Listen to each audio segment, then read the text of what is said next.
Hey everyone, Luke Dog here, and welcome back to Dragon Age Inquisition. Just checking out our new fortress, Skyhold.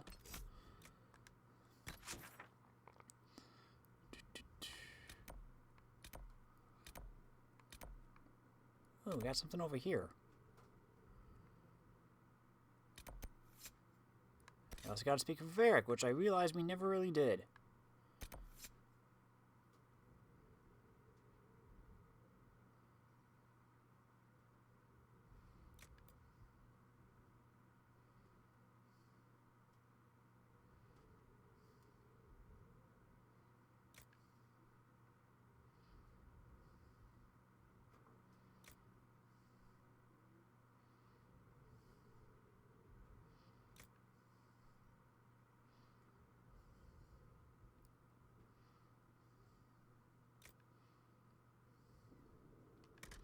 Man, there's a lot of stuff at the war table.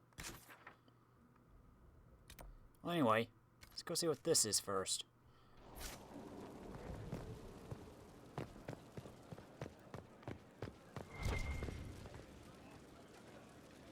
Oh, is that just this notice?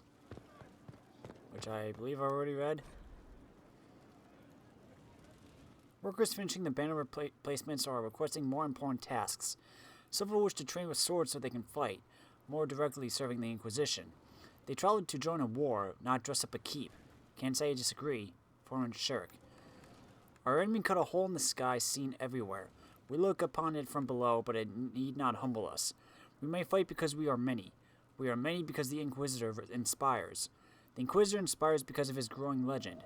Part of this legend is what the masses find on arrival. That is the job of your workers. Not vanity, but veneration. Not impulse, but elevation. Their skills as workers is greater threat to the enemy than their number in half-trained soldiers. Lady Montilier.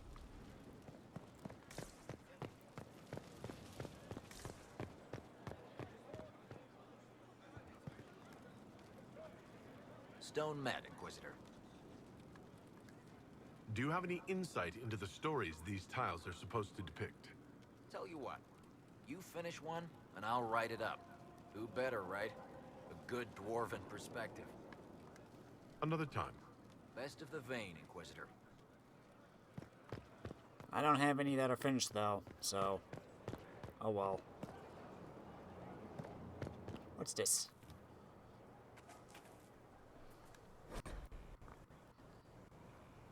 I believe I read that already. Hey, Sarah. Coal is apparently in here, I think.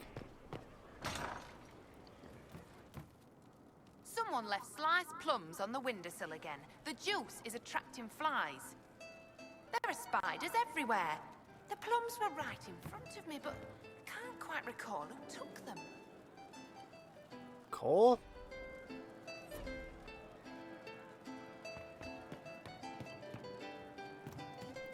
Hey, Bull.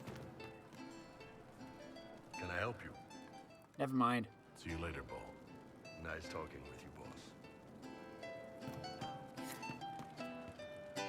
Why chase tomorrow when you can go today?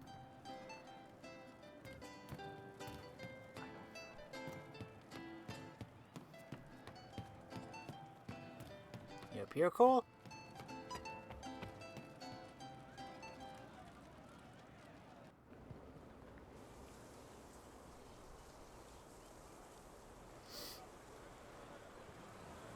What are you doing? Listening.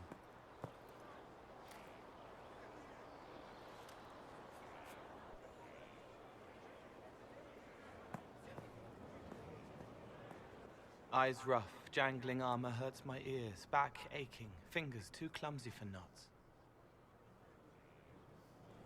Wind cool like Aunt Eloise's pond, lips scalded as I sip, warmth blossoms, first kiss in the barn, what was his name?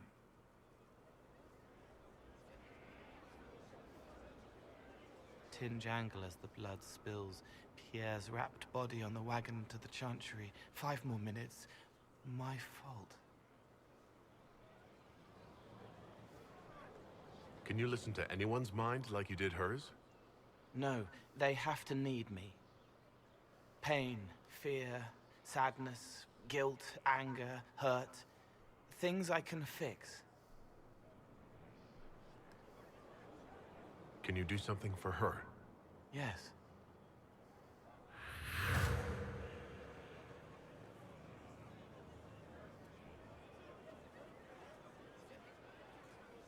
It's okay. Nothing you did mattered. What? Who are you? They lie there, and sometimes they die, just like Pierre. You can't save them. I don't know who you are. Wait. That didn't work. Let me try again. You'll forget me in a minute. What are you going to do? Make her forget me.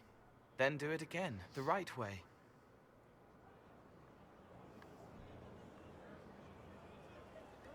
Cole, stop. Inquisitor, your worship, what are you doing here? Is this man with you? Yes. Sorry to trouble you. How do I do it right if I've done it wrong and I can't make her forget?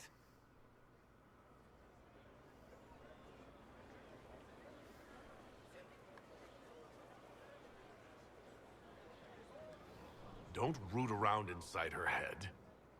Treat her like a normal person. Your worship, is that... Do you need something of me? You were sad. Of course I was sad. A man died because I couldn't save him. It wasn't your fault. You could work until you fell over, and you still wouldn't save everyone. Thank you for saying that. Excuse me, your worship.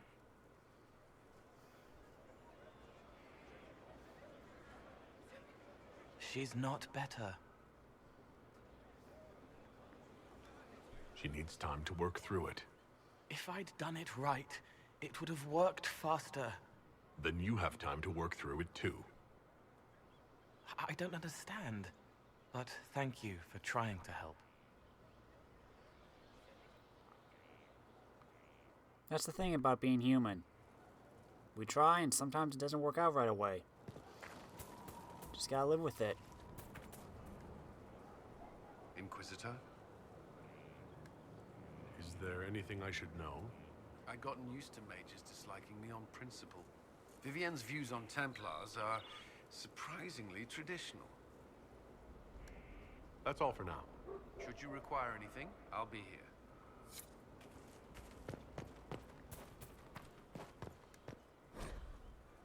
Construction report. Mixed elements. I'll match best I can, but there are two substructures here. Skyhold was built in stages, or rebuilt.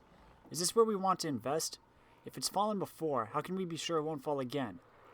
Jane, foundation repair. 2 words. The Inquisitor.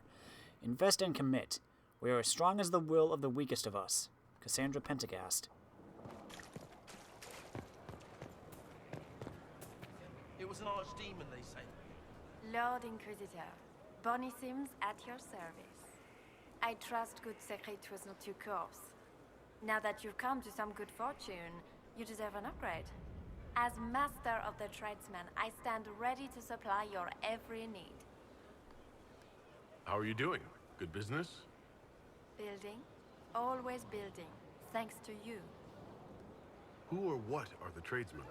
A following of sympathetic and profit-minded individuals who promote local craftsmen and fair importers. A guild of sorts.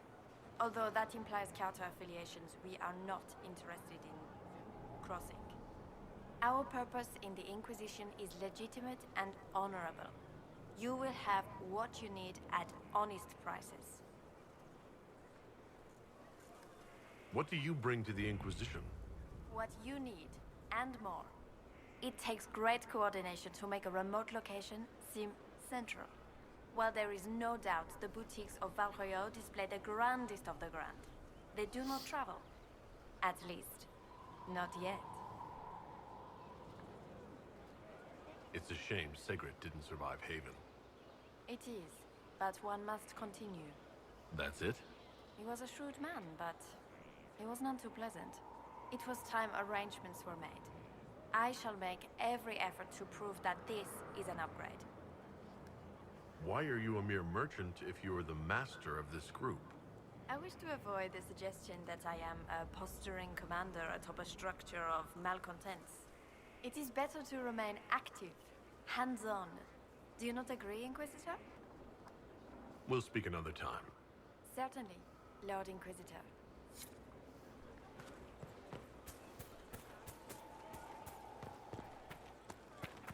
Hey, Blackwall.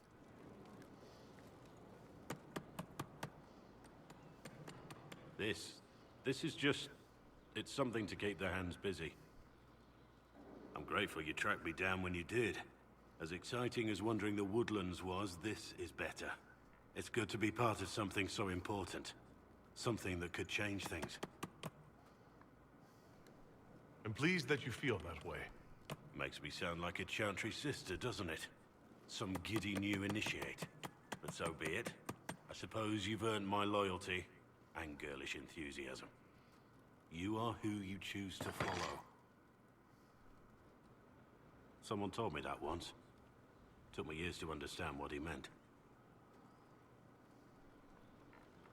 There's wisdom in that. It was a chevalier who said those words to me. A powerful man, but never without honor. A true knight. We met as competitors in the Grand Tourney. He left me with that advice before we parted. Put aside his own ambitions to help me win the melee. I don't think I even thanked him. What is this Grand Tourney? You've never heard of it? The Grand Tourney of the Free Marches. It's a spectacle. Song, dance, wine, every amusement you can imagine. But the greatest part is the contest of arms. Prove yourself in the Grand Tourney, and you can make your fortune. How did he help you? There were 100 men on the field, each one fighting for himself. The knight and I had forged an alliance. It was just the two of us, and we took all comers. The goal, down as many opponents as possible. He always let me deliver the final blow. It was generous of him. He said I stood to gain everything, while he'd lose nothing. When it was over, he offered to mentor me, to teach me to become a chevalier like him. And I, young and stupid, turned him down flat. I just won the melee at the Grand Tourney. I didn't need him. I should have gone with him. Perhaps things could have been different. You're here now. A Grey Warden. It worked out. I suppose it did, didn't it? But I'm older, hopefully wiser. And I think I've chosen the right person to walk with.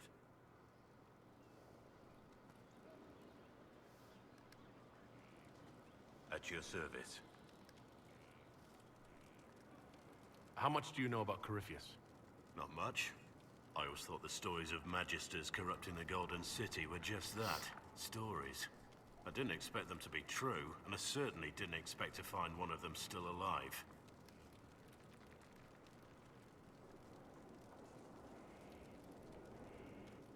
Do you know if there are more Darkspawn like Corypheus? I don't know. I'm not sure any Warden knows. Don't the Grey Wardens know everything about Darkspawn? You don't have to know how a Darkspawn came to be in order to kill it. We're soldiers, not historians. And the world would be better off if people focused on defeating evil rather than explaining how it came to be. Corypheus stopped being human a long time ago. Darkspawn don't have human lifespans, do they? No, I suppose they don't. They're unnatural and sustained by evil. It's been thousands of years. You'd think the Wardens would have managed to kill the first Darkspawn by now. Let's discuss something else. Let's talk about the Grey Wardens. You must know a lot about them. Ah, the Wardens. I'm afraid we're less exciting than we seem. How do the Wardens deal with archdemons? Short answer.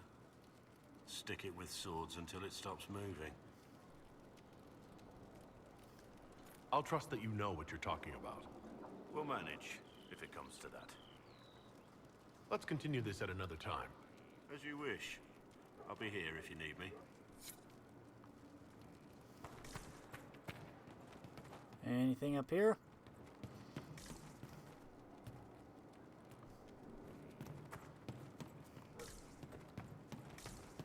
Doesn't look like it. Whee! Anyway, let's get up on the ramparts.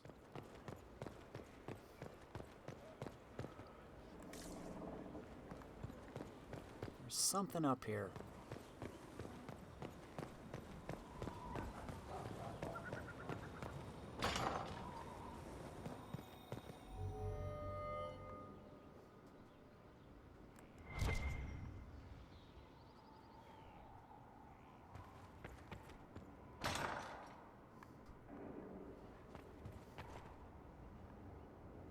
Oh.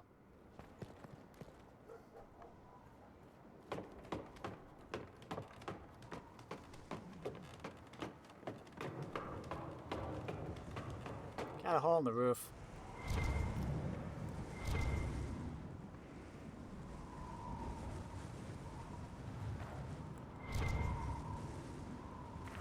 Where is this?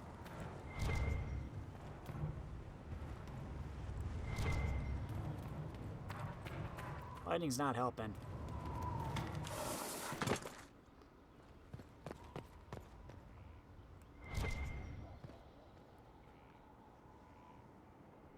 Is it below me?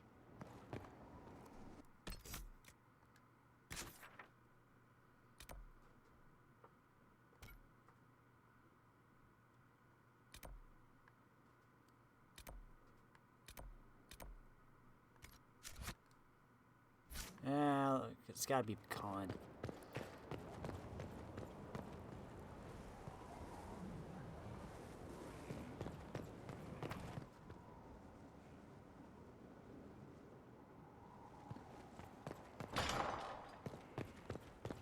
Colin, where are you?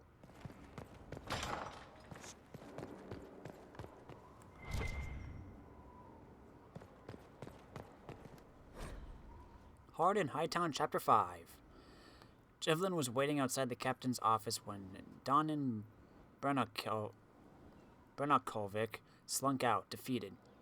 "We're not getting a warrant, are we?" Devlin looked almost relieved. No.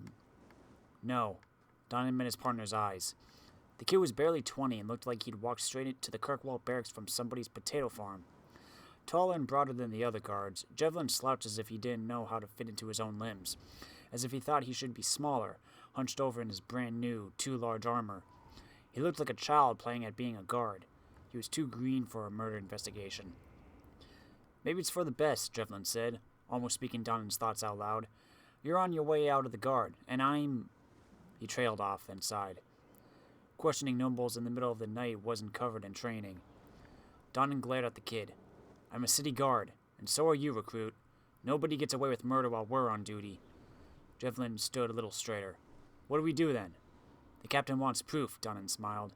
"We bring her proof."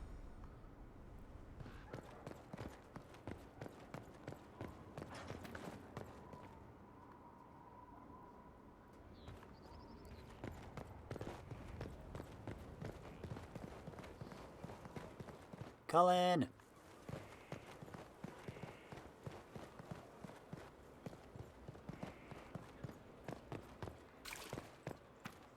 There's a mission for you.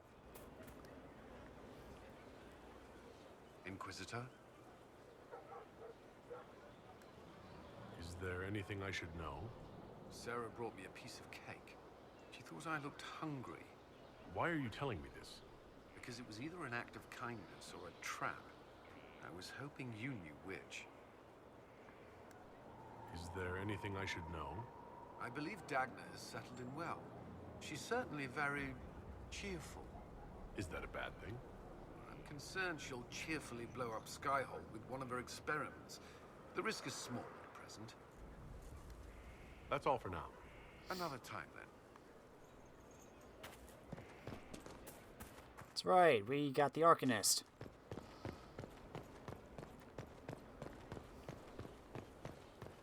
Got a visitor at some point.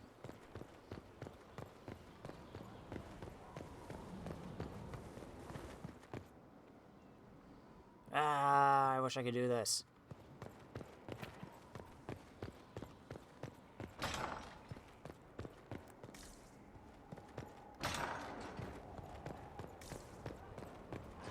Varric! We never talked with you. Well, this place is run down.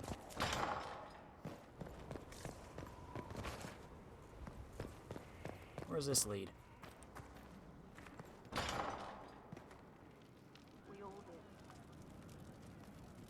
Oh.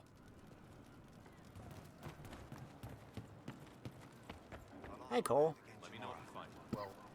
Roderick was sorry before he died. Did he tell you why he was sorry? Blood everywhere. Monsters, madness, dying. We're all dying. The Herald stands against it, and heads turn. Desperate and simple. Pure. Voices in the chantry. Years since I'd sung the song and felt it flowing through me. But this is real. This is real. So long since I'd felt it. Falling, flying, faith. And I fought him. Maker, forgive me. I hope I did enough. He hates it all because of the darkness behind the door. Some doors should stay shut.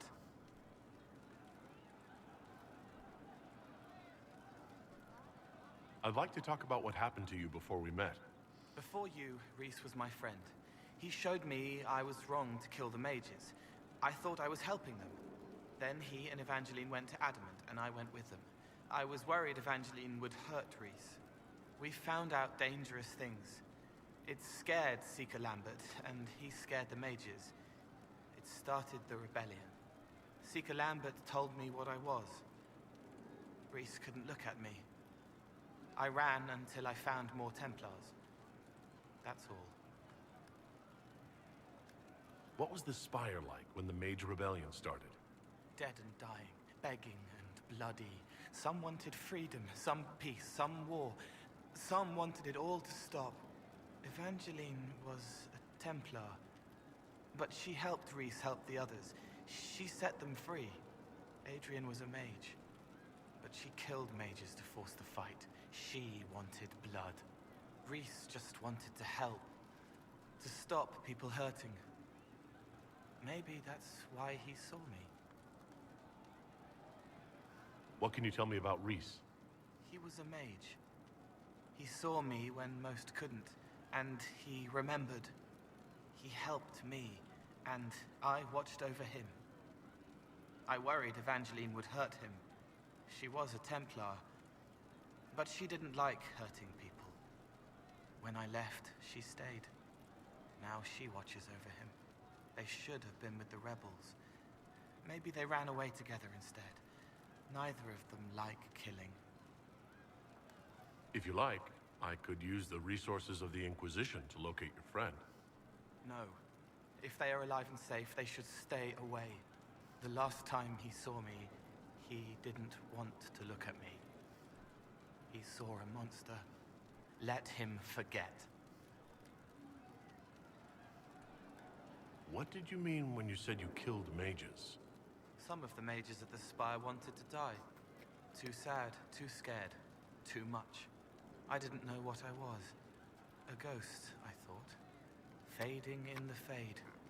When I came to them, they could see me. I used the knife to set them free. When Rhys found out, he made me stop, made me understand. There were other ways to help. I didn't know. It sounds like you didn't know what you were doing. No, I killed people. I knew. I just thought I had to. They were hurting, helpless, haunted.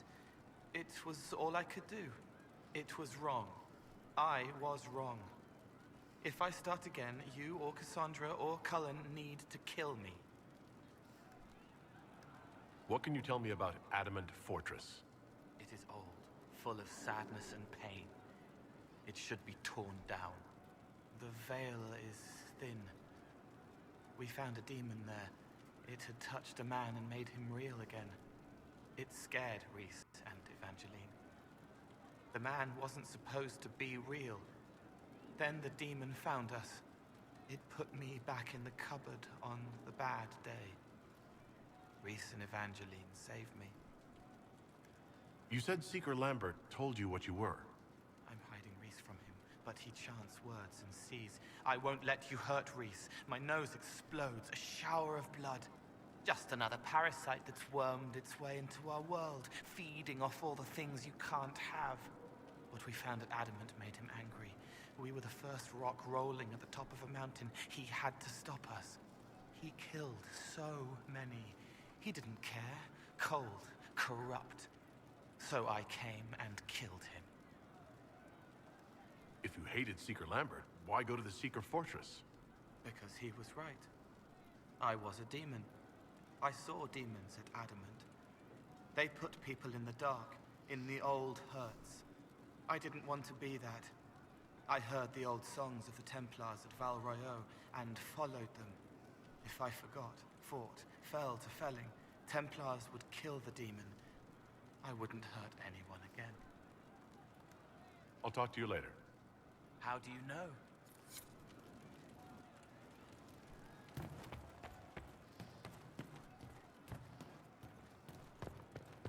Another operation.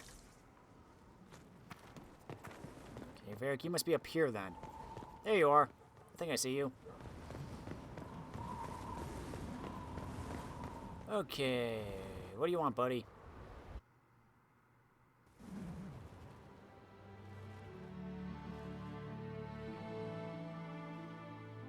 Inquisitor, meet Hawke, the champion of Kirkwall. Though I don't use that title much anymore. Hawke, the Inquisitor. I figured you might have some friendly advice about Corypheus. You and I did fight him, after all.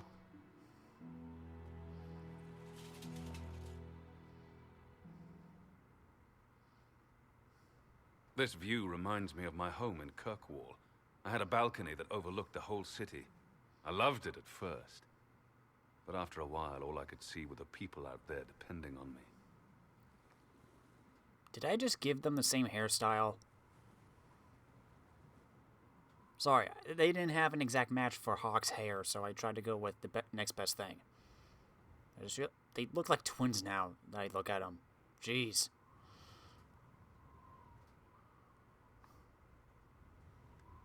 You're lucky it was just a single city. I've got half of Thetis. You're doing everything you can to protect them. Does it ever get any easier? I'll let you know. I don't envy you, Inquisitor. But I may be able to help you. Varric said that you fought Corypheus before. Fought and killed.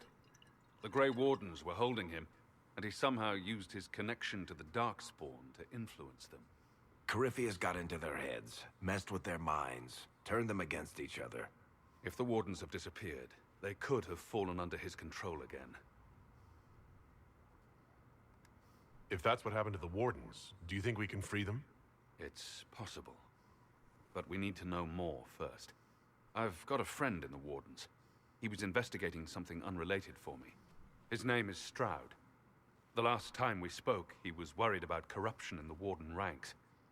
Since then, nothing. Corypheus would certainly qualify as corruption in the ranks. Did your friend disappear with them? No. He told me he'd be hiding in an old smuggler's cave near Crestwood. If you didn't know about Corypheus, what were you doing with the Wardens? The Templars in Kirkwall were using a strange form of lyrium. It was red. I'd hoped the Wardens could tell me more about it. Corypheus had Templars with him at Haven. They looked like they'd been exposed to the lyrium you describe. Hopefully my friend in the Wardens will know more. I'll take any lead I can get at the moment. Good. I'll do whatever I can to help. Corypheus is my responsibility. I thought I'd killed him before. This time, I'll make sure of it. Inquisitor.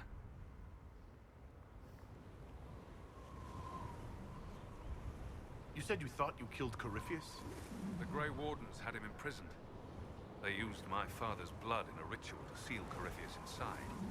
But he could still reach out and influence the Warden's thoughts. He sent them after me. And I didn't just think I killed him. When the fight was done, he was dead on the ground. Maybe his tie to the Blight somehow brought him back. Or maybe it's old Tevinter magic. But he was dead. I swear it. Where did you go after the mages rebelled? I heard the Chantry might be sending an exalted march to Kirkwall to put down the rebellion. I hoped that leaving would save lives and force the Divine to divide her forces to come after me. As it turned out, I needn't have bothered.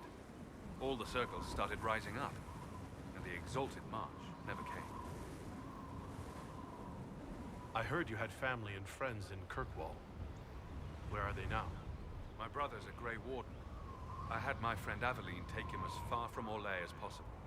When all the Wardens started acting strangely, I had to keep my family safe. Meryl is helping elven refugees who were displaced by the war. I didn't want to take her away from that.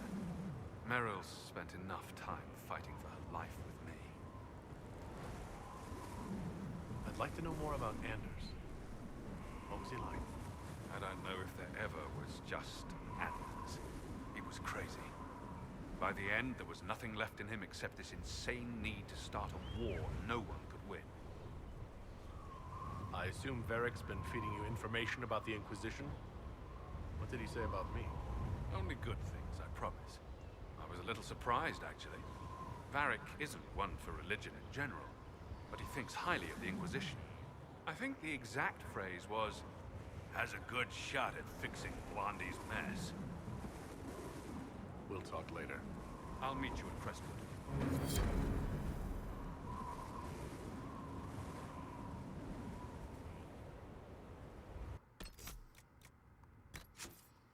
Okay, then.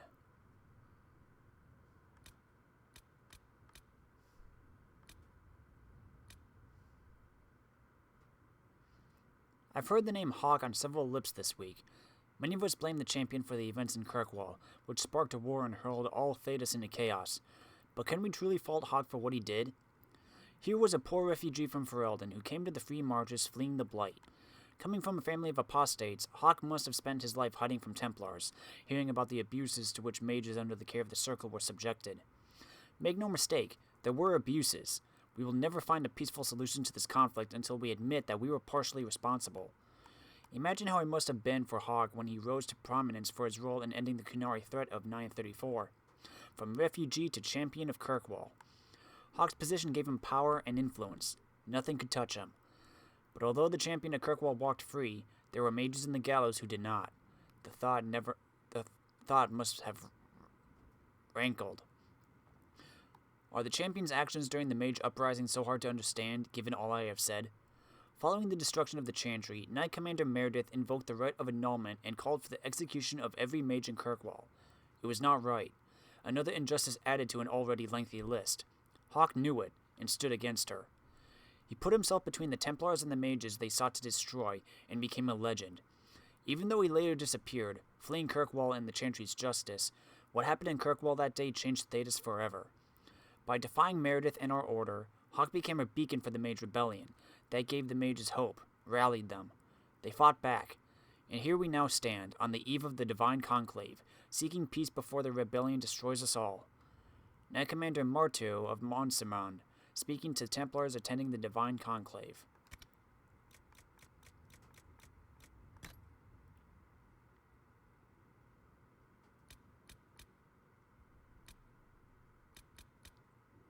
The city-state of Kirkwall. From the office of Provisional Viscount Bran of Kirkwall, please circulate to all functionaries. Swap in the names of our newest benefactors and let us be done with their endless attempts at cleverly veiled intentions. To the forces and or diplomatic representatives of, copy their names and meaningless honorifics here, thank you for your kind offer of tiresome insistence, but I assure you that we are quite inundated with similar inquiries at the moment. It falls to me as Provisional Viscount to draw your ire, and for that I sincerely apologize. I assure you that I do not wish this to be the case, neither the refusal nor my place in the delivery of it. Perhaps you will join the chorus of those questioning whether I possess the authority to deny you.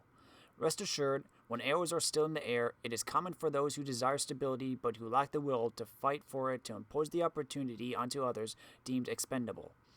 And as I was one of the few remaining who knew the relevant protocol representing free to Kirkwall apparently falls to me. or rather, with the role left open, I was pushed in by unpopular vote. In either case, there is falling, but the precedent is well tested. I expect the previous in no way will deter you from continuing your aggressive inquiries. Kirkwall has always been a valuable port, the nexus of nearly all trade that flows between the Free Marches and Ferelden. It has changed hands many times before, and I expect, posturing leader's name, would see it do so again. On this point, I would urge caution, for a number of factors have deviated from the historical norm. While the office of Viscount has been vacant since the unfortunate end of the Dumar line, we have not been without effective leadership.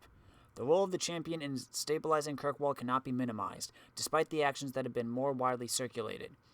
No doubt your leaders heard this is where the ripples of rebellion began. That is true, and violently so, which makes any stability we have earned preciously guarded. As those ripples travel outward, our champion and others have committed to the continued calm of the center. As such, we are eager to resume commerce and will entertain any and all promises of trade. I do assure you, offers of protection and the extension of foreign borders or troops are not necessary. But I am nothing if not a realist. If your inquiry was made with genuine intent, then this appeal should suffice to end the matter graciously. If, however, your offer was mere formality before attempting a disguised occupation, I'll refer your first to the examples of, cite the two most recent fools who would not listen, who made similar assumptions that we would be a desperate target. I would then direct you to the person who ensured that the forces of those same two idiots were summarily expelled in various states of dismemberment. Because, deluded new interloper, despite the fact that my underwhelming name carries the provisional Viscount honorific, Captain of the Guard Aveline Hender has spontaneously and effectively assumed matters of defense. While we were temporarily without such guidance, she ensured that the Guard were well prepared, and I have welcomed her return. Her activation of the Kirkwall militia has been spirited and fearless, two things I do not care to be known for, so I stay out of her way. For the sake of your health, I advise that you do the same. In greatest respect to you, newest invading crown prick, Provisional Viscount Bran.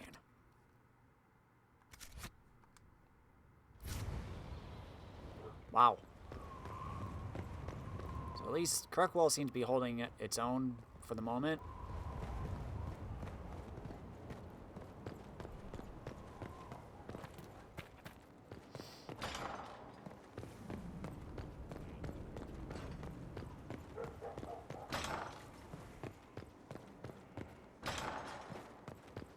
Cullen, are you up here now?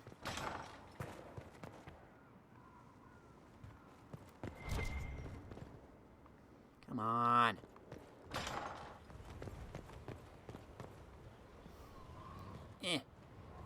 Just... What?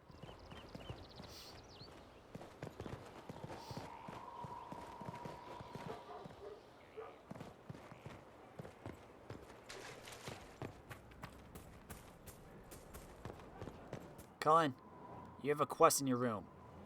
At your service. Is there anything I should know? Not at present. That's all for now. Another time, then.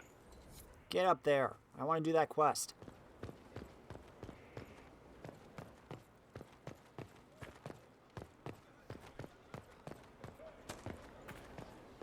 Inquisitor.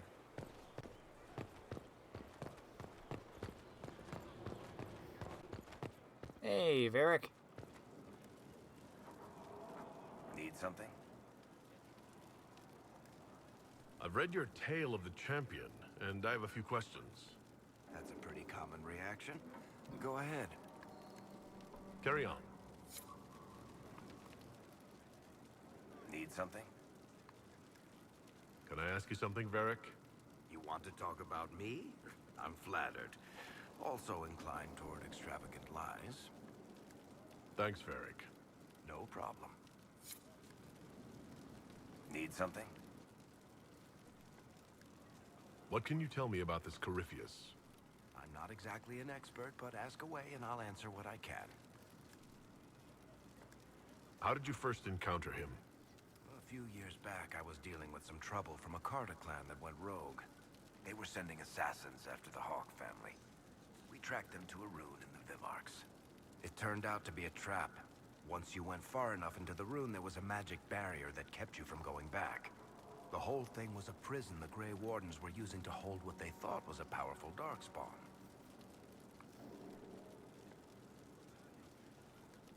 I've never heard of Wardens locking up Darkspawn.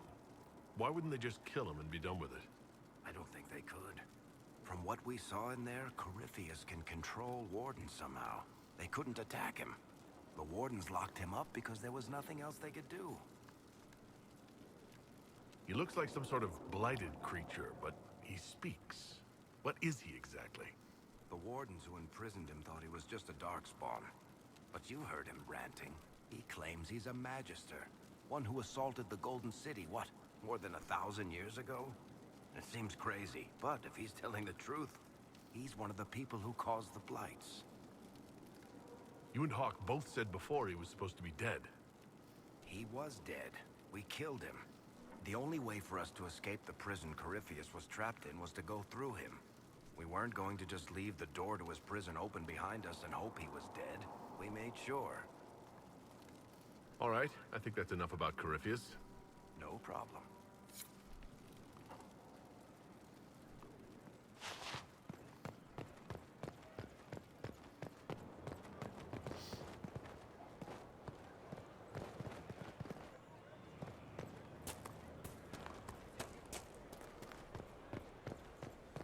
The spiderwebs help stop the bleeding, and they prevent wounds from getting infected.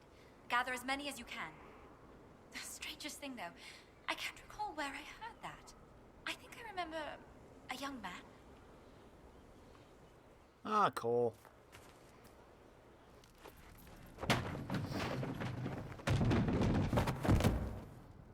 You knew where Hawke was all along. You're damned right I did. You conniving little shit. You kidnapped me. You interrogated me. What did you expect? Hey, enough! You're taking his side? I said enough! We needed someone to lead this Inquisition. First, Liliana and I searched for the hero of Ferelden, but he had vanished. Then we looked for Hawke, but he was gone too. We thought it all connected, but no. It was just you. You kept him from us. The Inquisition has a leader. Hawke would have been at the Conclave if anyone could have saved Most Holy. You can't change the past, Cassandra. So I must accept... what? That the Maker wanted all this to happen? That he...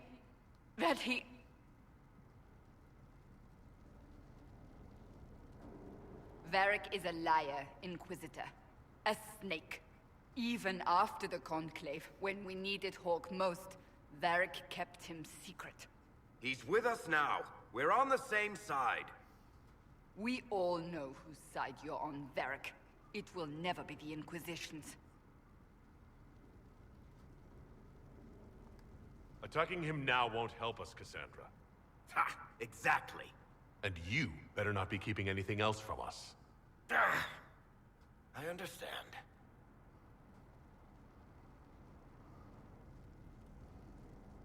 I must not think of what could have been. We have so much at stake. Go, Varric. Just go.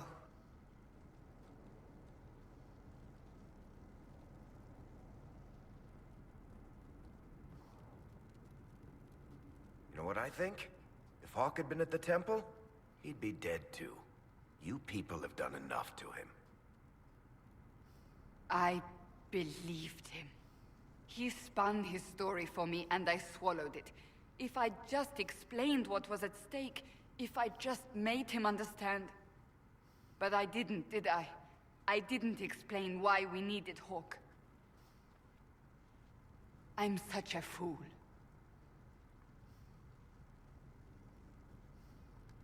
What if you hadn't believed him, and you tracked Hawke down? Honestly, Hawke might not even have agreed to become Inquisitor. He supported the Mage Rebellion, after all. He wouldn't have trusted me for a second. But this isn't about Hawke, or even Varric. Not truly. I should have been more careful. I should have been smarter. I don't deserve to be here. You're too hard on yourself, Cassandra. Not hard enough, I think. You can't believe that. I want you to know, I have no regrets.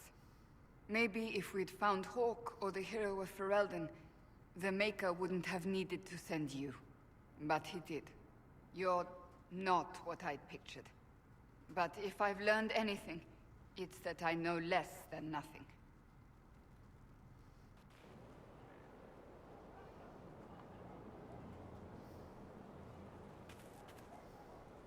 Something is troubling me, Inquisitor. Leliana is receiving reports of mages becoming possessed, Templars going rogue. No one is dealing with these matters. I was hoping we might, before they get worse. We can certainly look into it. I will mark these incidents on the map as I learn of them, Inquisitor. And I would be pleased to accompany you if and when you investigate. Do you have any advice for me? Tell that demon, what does it call itself? Cole. Tell it to leave.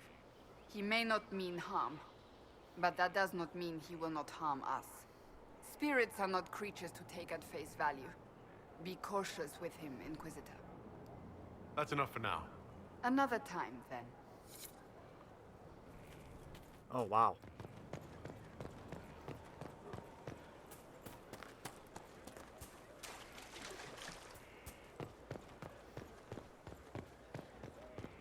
Okay, let's go check out the war room.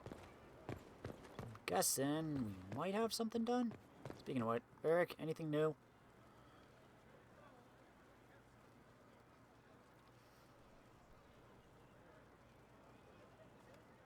That got a little heated. Are you all right? Well, that depends. How angry is Cassandra? I wasn't trying to keep secrets. I told the Inquisition everything that seemed important at the time.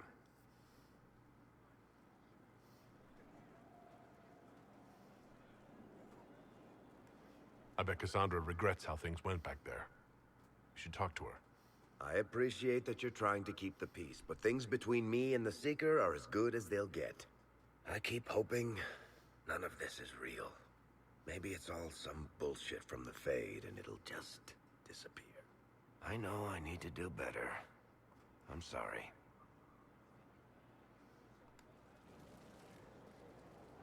Corypheus is back. Oh, shit. You said he was a Darkspawn, or a Magister. What is he really? I'm not sure. I don't think Corypheus really knows either. He's definitely a Darkspawn, but when we found him, it was pretty obvious he hadn't heard that. He thinks he's a Magister, a priest of Dumat, in fact. He says he broke into the Golden City, like in the Chantry tale. If you and Hawke defeated him once, we can do it again. We didn't just think Corypheus was dead. He was dead. No pulse, no breath, full of stab wounds. There wasn't a lot of room for doubt. It makes me wonder. I thought the Wardens imprisoned Corypheus to use him. Maybe they did it because he can't be killed. How did you and Hawke even wind up in a Grey Warden prison for ancient Darkspawn? Corypheus sent people after Hawke. He actually got control of an entire Carter clan. Made them drink Darkspawn blood. Weird shit. We tracked the Carter to an old dwarven fort or something in the mountains. Of course, it turned out to be a trap. They needed Hawke's blood to open the locks holding Corypheus, and they drew us into the prison to get it. There has to be a way to defeat Corypheus. We'll find it, don't worry. I hope you're right. Maker's breath, what have I let loose? You had nothing to do with this, Varric. I was the one who led Hawke to Corypheus. If I hadn't tracked the Carter to that ruin. But you've got more important things to do than listen to me worry. Just let me know when you want something shot.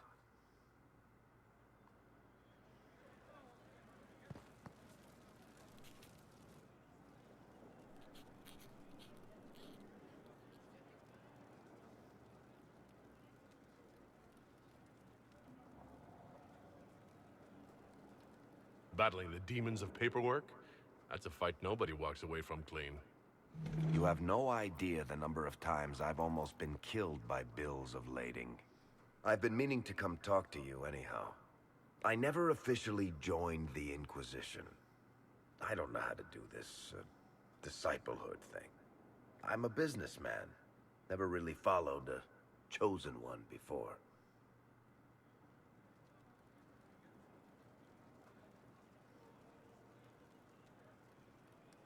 I don't need a disciple. I need a friend. If you knew how intimidating you are, you wouldn't make it sound so simple.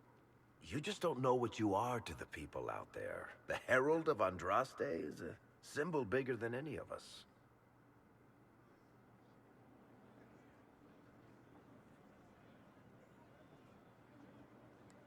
What am I to you, then? None of this shit makes any sense to me. Is this the end of the world? Did Andraste send you through the breach? I have no idea. You heard the crowd singing after Haven was attacked? Whatever I am to Thetis, I'm still just an ordinary person. So, just a regular person, like anybody else. Right. I should probably get back to work. Unless, you up for a game of Wicked Grace?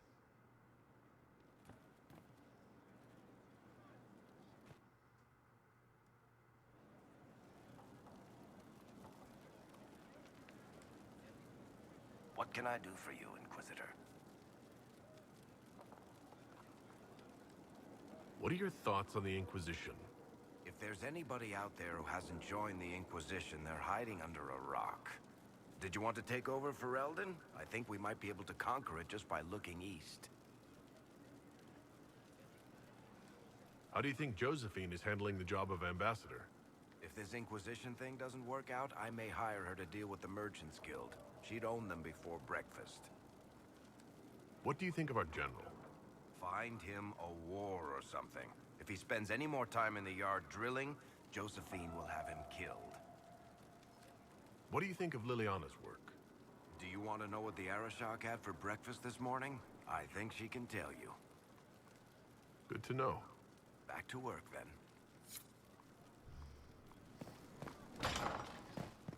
Solus, do you have any more tales? How can I help?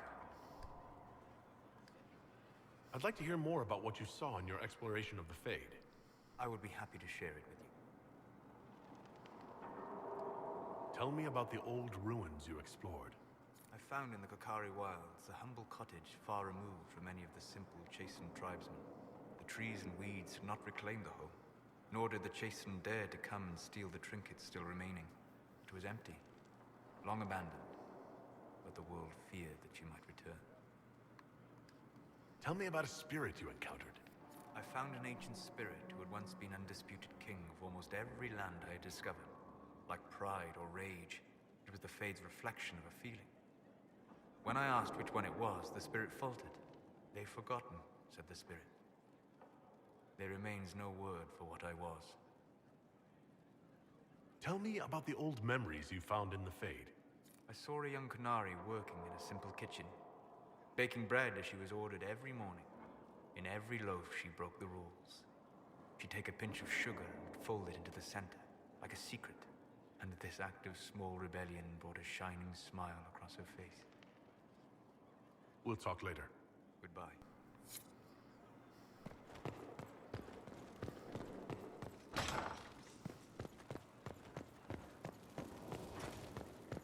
Your worship.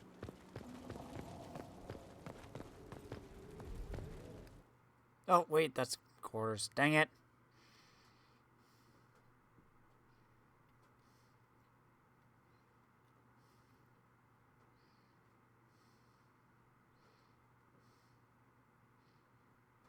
I keep thinking the war room is right next to the throne, but it's not. It's the one over.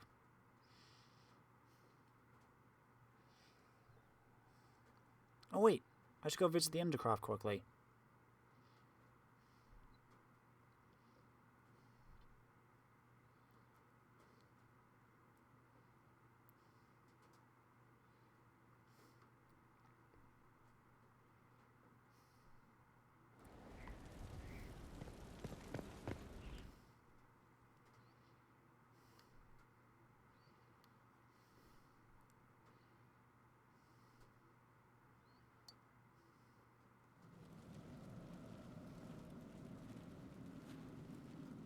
Inquisitor?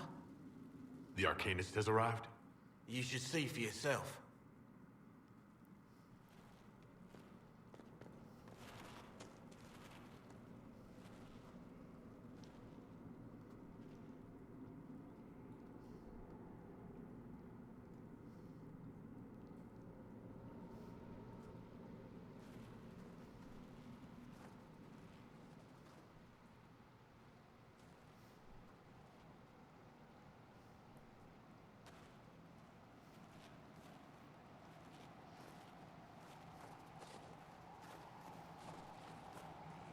Hello there.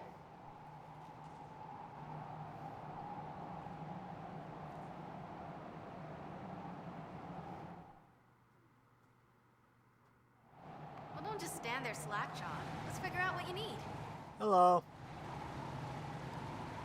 You're the magical advisor? You're him, the Inquisitor. I'm Dagna. Arcanist Dagna. It's an honor, your worship. Is that it? The hand anchor mark? It's pretty. Breach was pretty too, in a destroy-everything sort of way. I welcome you to the Inquisition, and look forward to your contribution. Me too. I've heard some impossible things. I love impossible things. Those are the best to make, well, possible. I've looked at Harrod's devices. The precision is fantastic, but typical. Mundane. Old thinking. No disrespect meant to the classical trades, but you need a new perspective. I've made adjustments. As long as I keep making them, you can craft just about anything. Almost safely. What is it you do exactly? I was born to the forge. That's literal in the Smithcast. So the hammer and tongue, that's like a heartbeat. But you've a man for that already, and a good one. I'm here because of my passion for magic. Magical study, magical theory, magical enchantment, and through it, the manipulation of masterworks. I studied it all with an objective eye. No secrets, no fears. That lets me apply principles like no other. Maybe one other, but I don't have that wonky of a mind, so I still kind of win. Enchantment? What's the story with enchanting? Lyrium is the heart. In certain rational patterns, it beats like something alive. That's how I see it. So, a mage can make your weapons do things, but with the right runes, the right rarities, your toys become wonders. It's the one thing mages can't do. Drives them mad. Literally. Dwarves are resistant, so it doesn't affect us. Mostly. You have the ability to make exceptional weapons and armor. Masterworks? There's an art to the forge, as well as enchanting. You need an ear for it. And hands. Eyes, too. Nothing bad to say about Harrod on that front. He's wonderful. But there's this little more needed. With the right bits, an edge can be more than an edge. Armor can do more than protect. A hue can be just a bit brighter. In short, smithing can be more. In short. Another time, Dagna. Of course. Bring me what you want made, and I'll make sure it goes just right.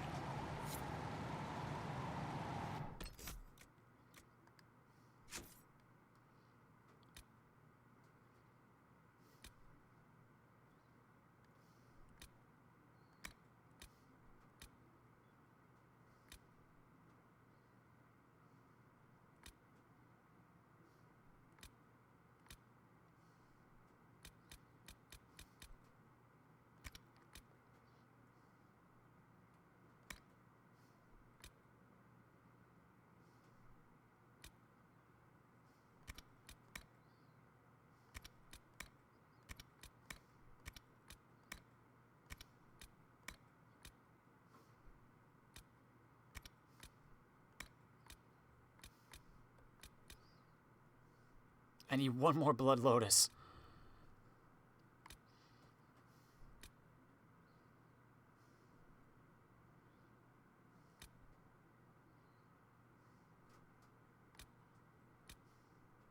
Craft a rune.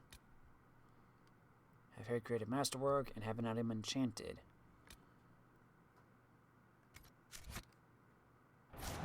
Okay.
Strong, enduring broadsword.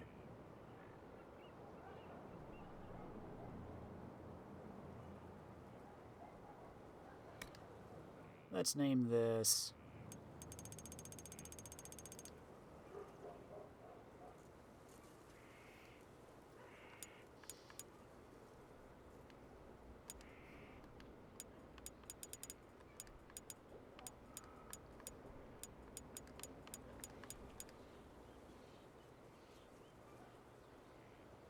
What is space?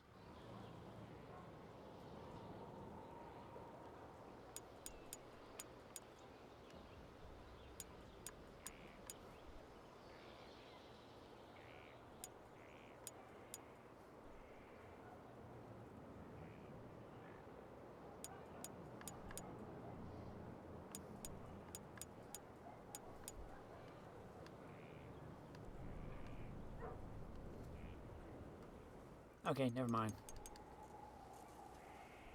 Let's call it...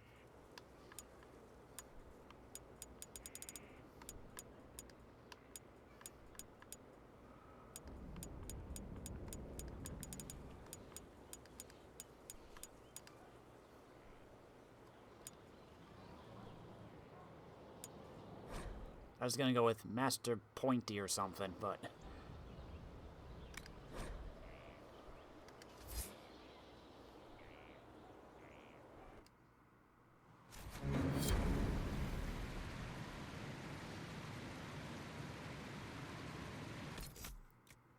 Wait. Now what is it? Make a rune?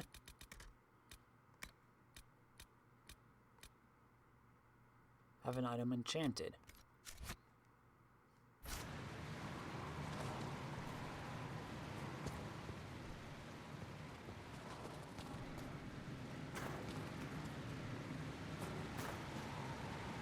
Can I upgrade any potions? Nope.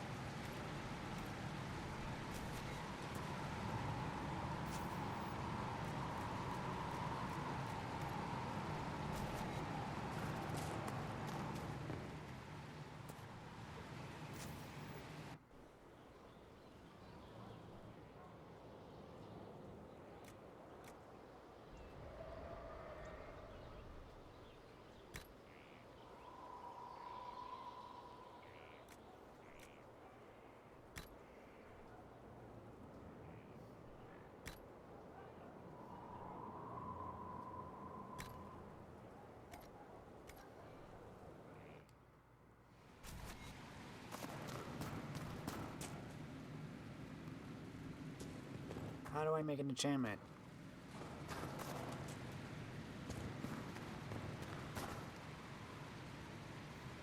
Ready for anything, Inquisitor. You seemed impressed by the anchor. What does it look like to you? I heard what everyone says what you heard Coryphia say. That's a long chain of who said what. To me, it says key. But keys do a lot of things. Open, lock, switch. Some open one thing, some open everything. It sounds like Corypheus made it to open, but it looks like you can use it to close. It may be that simple. It sure is pretty. Wish I could see through it.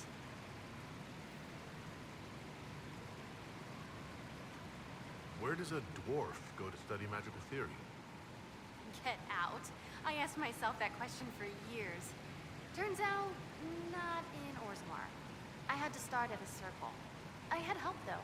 A Grey Warden, and I am forever grateful. With that sanction, I visited a half-dozen circles. The wonders I've seen. And with an objective eye, I can spot where they overlap. That's a surprise for every teacher. It's a grand tradition, and it works so well with new thinking. You mentioned a Grey Warden who helped you start your studies? Not any Grey Warden. The Grey Warden. The hero of Ferelden is a hero in Orzammar, too. It's incredible that someone like the hero of Ferelden would stop to help the little people. Literally.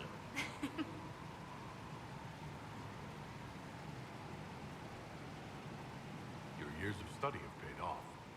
Oh yes, the mages said I brought a valuable perspective. I've even presented my work to the College of Enchanters. I wanted an exchange. The surface could learn about lyrium smithing, and Orzammar would gain knowledge of magic. But now there's no college. And so far as the Shaper is concerned, I'm castless. So you're getting my best work, Inquisitor. Let's make some great stuff. The Warden affected you in a special way. Talk to anyone, they'll say the same. It was a dark time. There was one light. He saved us. He saved me. You gave up so much. Left your home. Was it really that amazing? Yes. I left my home and my family, but I just knew I could be more than a smith. I wish my people weren't stuck in the past, and I regret that my father couldn't imagine another life for me. But I don't regret what I did. All right, rein it in. You have work to do. Right, sorry. I get carried away when I think of it. Ready when you need me. How do I make an enchantment?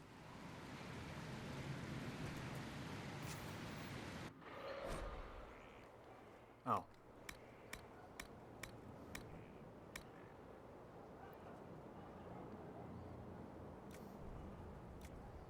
I can't do any.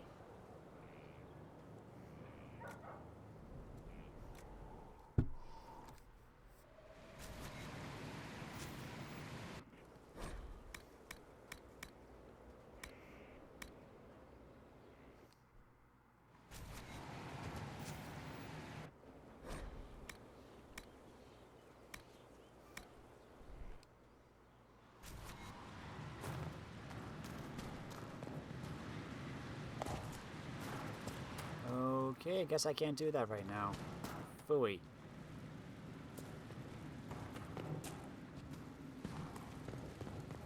Harriet, do you have anything? Inquisitor. Any thoughts about our new tenant? You sure she doesn't own the place? Acts like it. No offense. It needed work. And fine work she's done to it. And for you. Don't mind me. Been a lot of change lately. Cheery as sugared flowers she is. I'll be back later. I'll be here.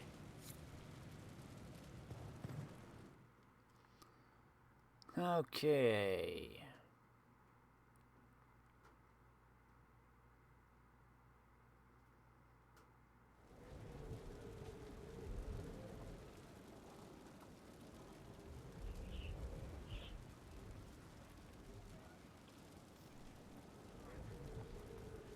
We should go check out the war table. It's over this way.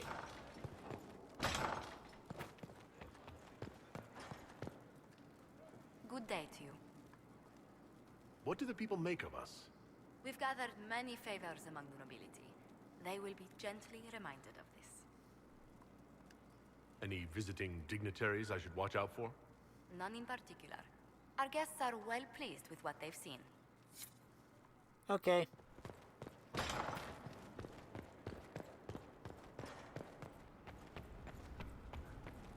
Summon the council.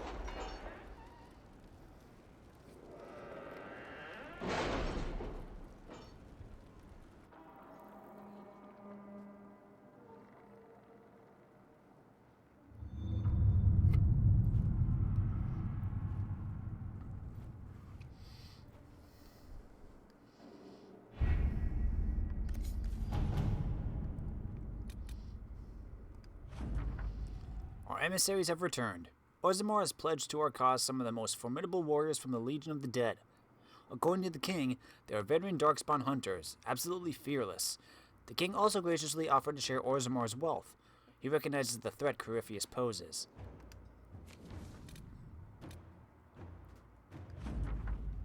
A formal document with impeccable filigree.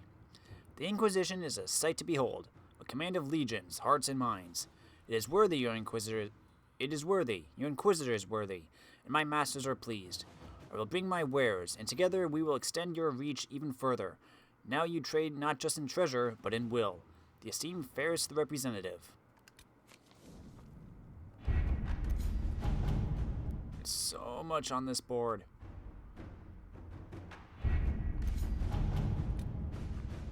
Oh. Nightingale. Cammering is dead. Fully armored, locked in an inner room in his home, a knife in his back.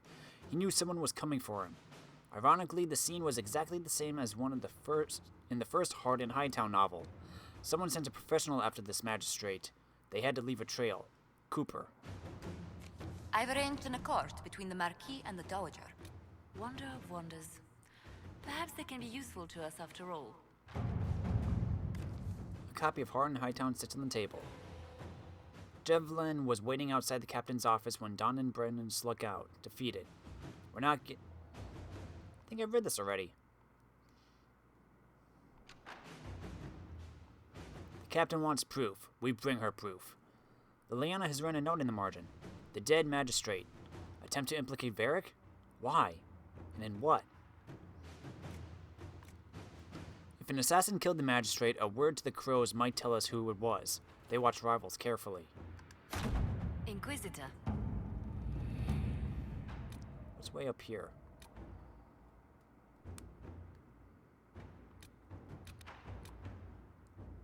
I should get this done. I can ensure instruction for the legions who want to join, but can we expect the Inquisitor to remain a leader while training with a subordinate? He is a figure of inspiration and should rightly be one of aspiration. Promoting a specialist from within the ranks seems lacking. With due respect to our people, the needs of the Herald are so specific, I recommend looking outside for the best combat specialists to be found, regardless of their affiliation. I don't approve, but that is irrelevant. You will have the best. The best of the best have been summoned. Training with these specialists will ensure the Inquisitor's abilities remain at their height.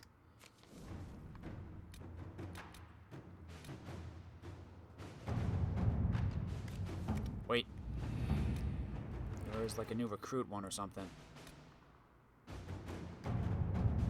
A note in careful handwriting from the youth who recently arrived. To the Inquisition. I found bandits stalking your patrols. They are the usual kind, and I can show your people where they are. I've had time to stop them, but they have... tried to stop them, but they have swords, and I don't. If you have extra, I will help. I want to help. D. Sutherland. If the boy knows where they are, outfit him. It is a minor threat.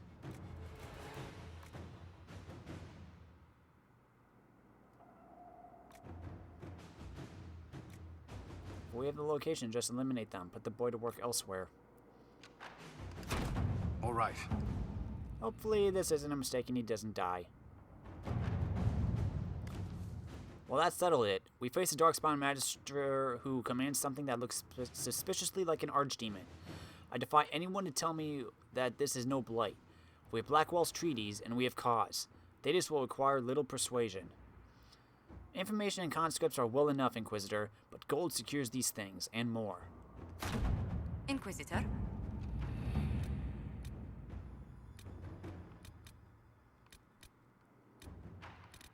Now all of these are locked up because all my people are off on missions. Anything in Orlais?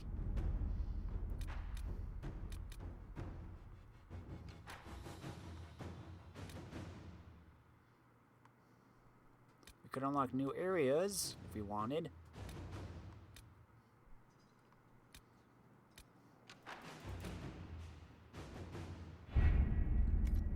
But I don't feel like doing that at the moment. Let's try and stick with what we have right now.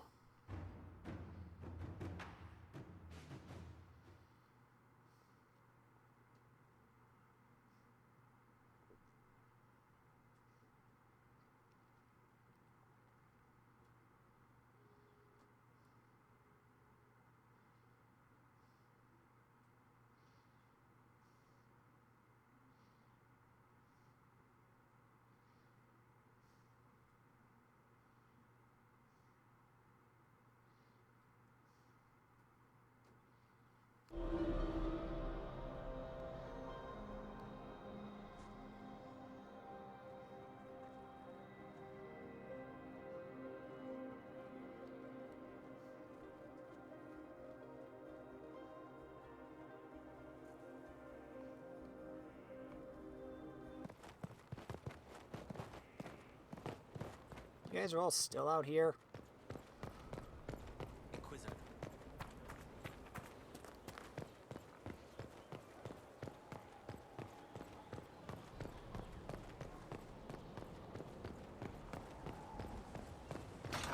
Cullen, have you gotten up here yet? Probably not. Cullen! Maybe I gotta actually leave first. Go somewhere.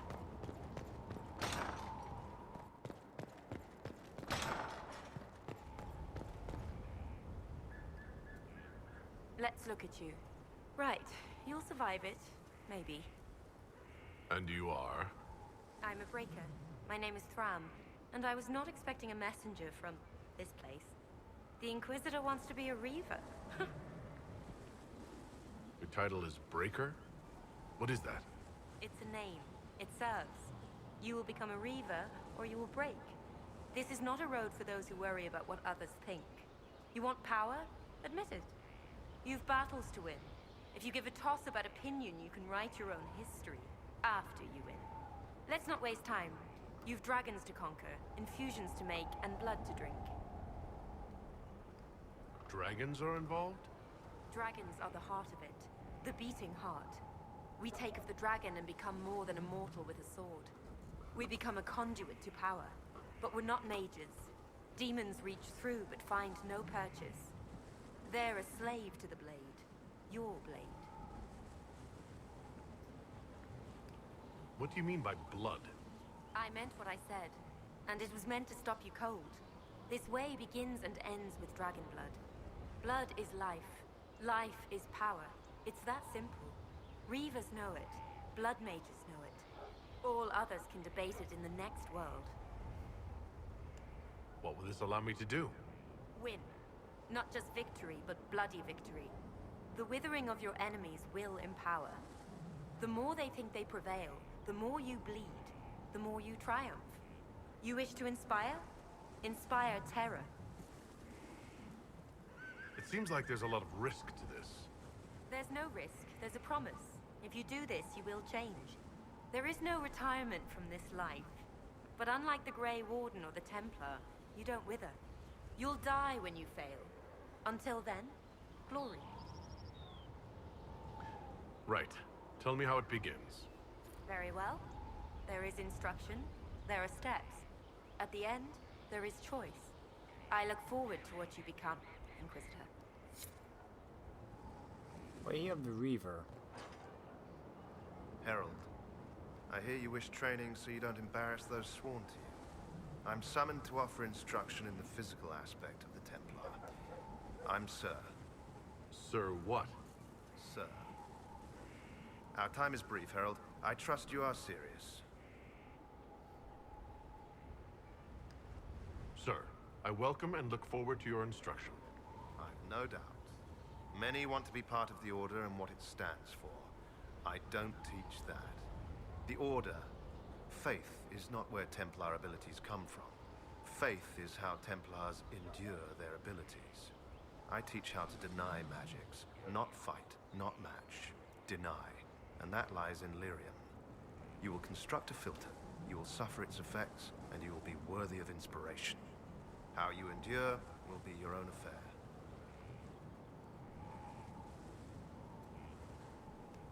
This filter, describe it. It is a simple box, or an ornate one. It has simple tools or bejeweled. Depends on what you need. You will use it to prepare the daily draft of Lyrium that allows the denial of magic. No one else can do this for you. Soon you won't know you're doing it. It will be a part of you. What is it that I will endure? The Inquisition Templars seem fine.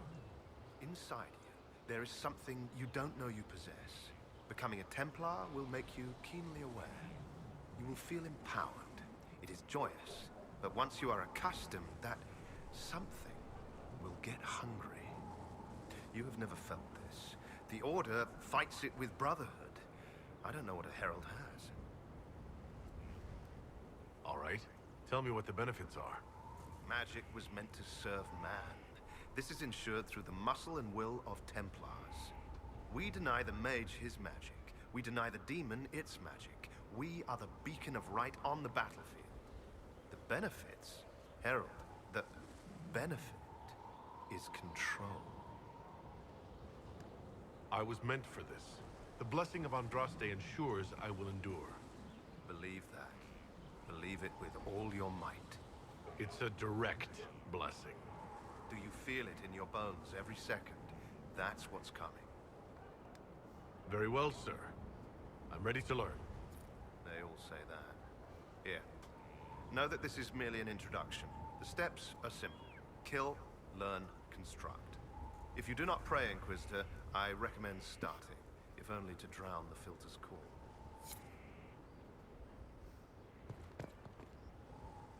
Inquisitor! Imagine the frothing of the minstrels dreaming of this meeting. Frantic. I, of course, am Lord Chancellor de Lyon, and I am here to aid your ascension to glory in the hearts of the people. I shall make you a champion.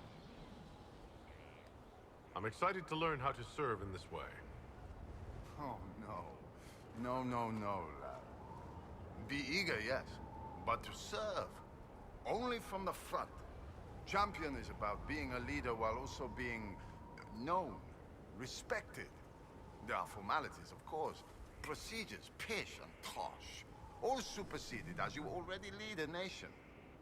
Once you set and have your standard, you shall command like you were born to it. And of course you were.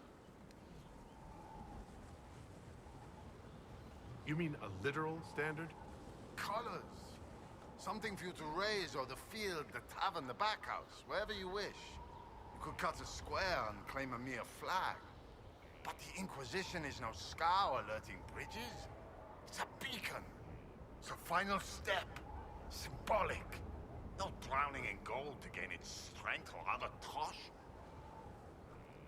There's always a cost. What's the risk? Ah, the dark future of all who live by the sword. If you needed a patron, I'd say be certain you choose wisely. Many a head has been lost for the faults of others. But you are your own authority. You already lead, and I dare say your current task has enough risk. So dangers of the future when you retire as favorite of the people? Are you allergic to silks? It's good to be champion. Is it similar to a knight? Or an Orlesian chevalier? We share a way of the field, and they can be useful. But those titles carry a certain reputation. Chevaliers are generally pricks in my experience. The people are less inclined to celebrate those backhanders. You want to be their champion. All right, Lord Chancellor. I'm ready to start. Of course you are. You already have. Mere formality awaits. There's a process, a few shows of ability to start them talking. But you'll take to it just fine. Remember, it's good to be champion.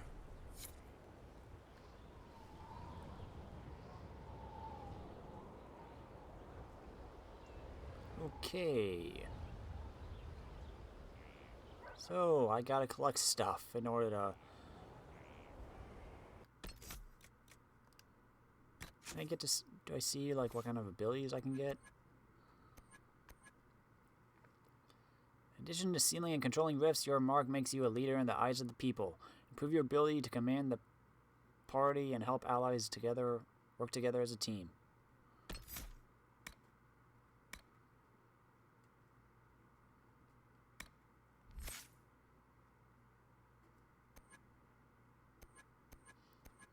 Nope, I don't get to see it.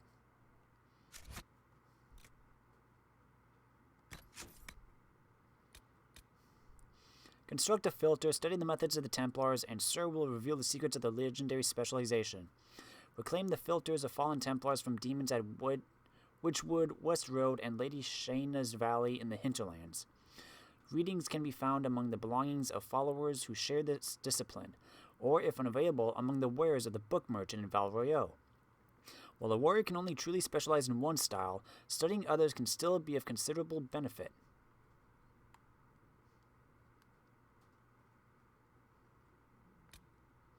Gather the materials to infuse Dragon's blood, study the methods to prepare properly, and Breaker Thram will reveal the secrets of the Punishing Reaver specialization. Kill rivals to claim infused primers in the East Side Hills, the Flats, and the Black Fens of Crestwood. Readings can be found among the belongings of followers who share this discipline, or if unavailable, among the wares of the book merchant in Val Royeaux. Construct a proper standard, study the champion's code, and Lord Chancellor will reveal the secrets of this proud and noble specialization. Fight champions for their heraldic symbols at Gillenane Grove, Halashurlan, and the Desolate Bank in the Exalted Plains. Greetings can be found among the belongings of followers who share this discipline, or if unavailable, among the wares of the book merchant Valroyo.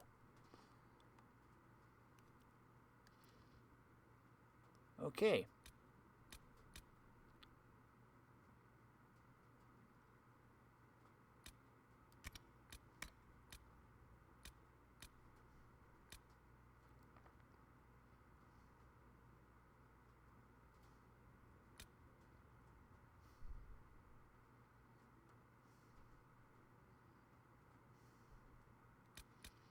Well, we could do a few of those in the hinterlands, at least.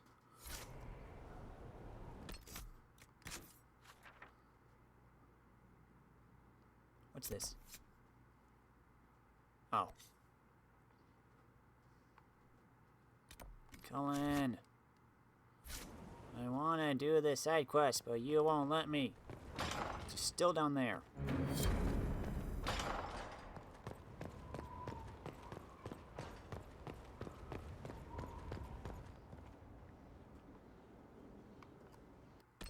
Fine. I'm just gonna go away and leave. Nope. Nope.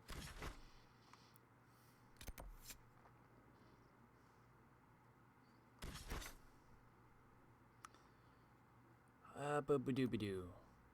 There's the golden lantern.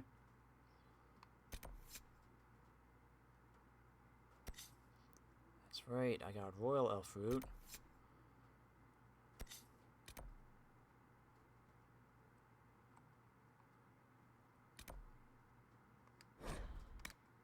Okay, we're gonna need to bring Cassandra and Dorian. And we might as well try Cole out.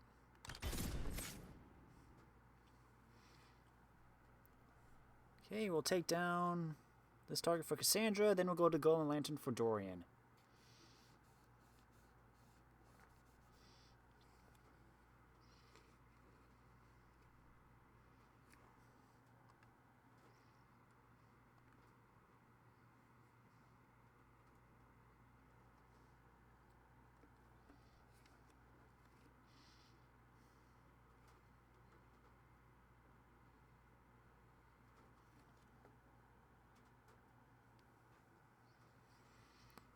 Do do do do do do do do do do do do do do do do do.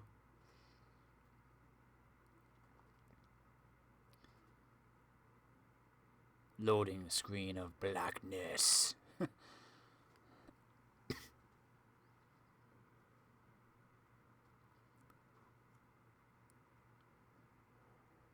Do do do do do do do do do do do. Come on.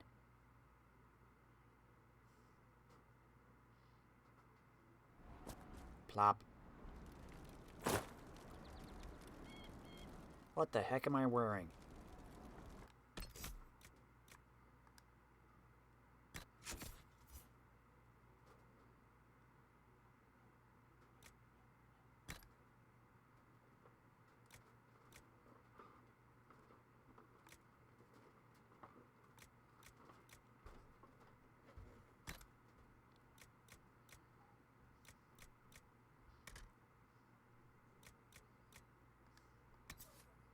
Why am I wearing a mage cowl?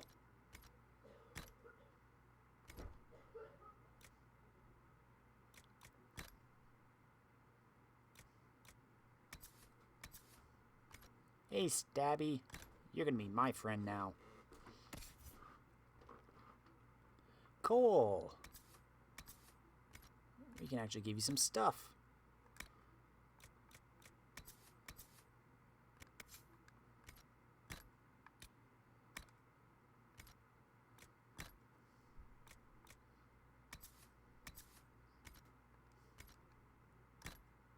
Nice hat.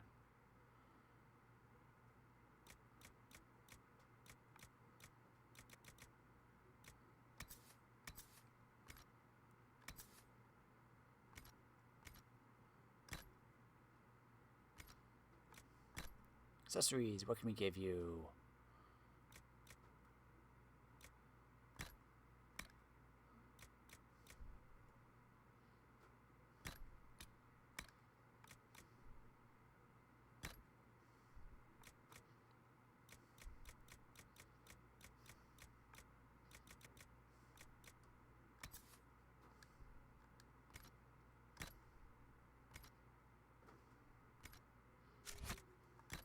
Now to upgrade.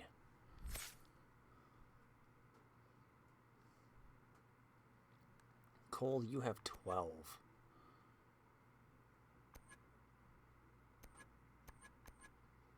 As a spirit dedicated to mercy, Cole is oddly suited to killing enemies with speed and precision. He can eliminate targets too dangerous to face directly with strikes they never even notice. Experts in this style are fast and deadly, their blades slicing through enemies' defenses and throats before they have time to react.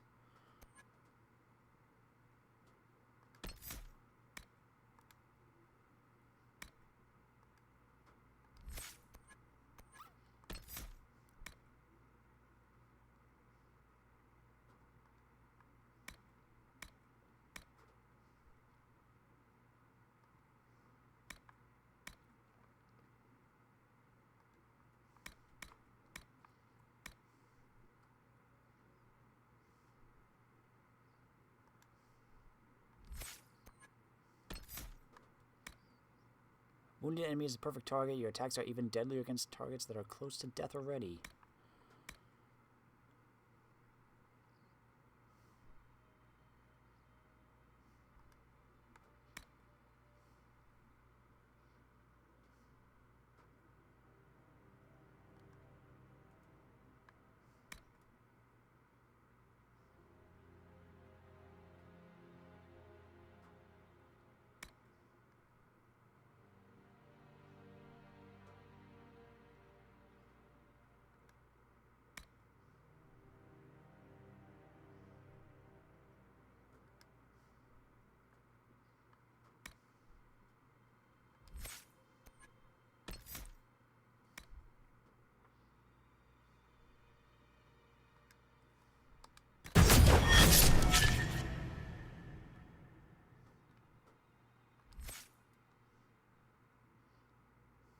Cassandra, you got 1 point. Ah, you got a Templar. Makes sense. Rally all your nearby allies to fight with greater strength, especially when facing demons. Did I say demons? Demons!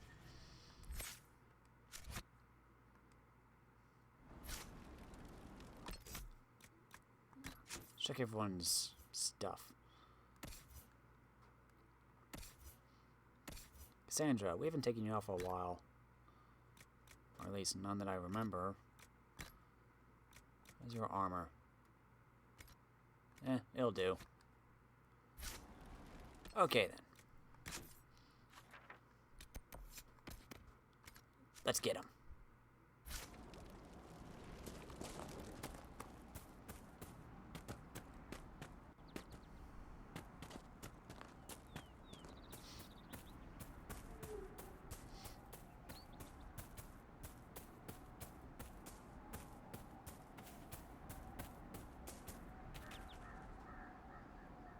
He's in there, isn't he?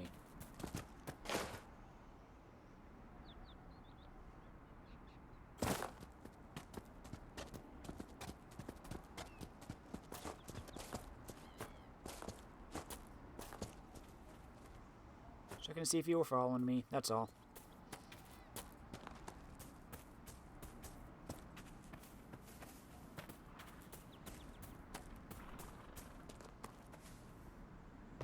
There, one of the rogue Templars.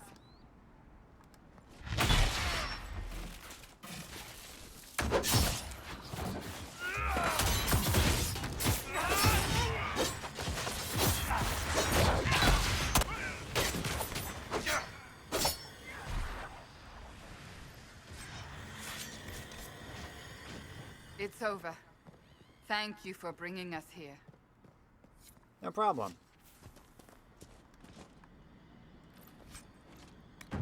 Lamb's wool.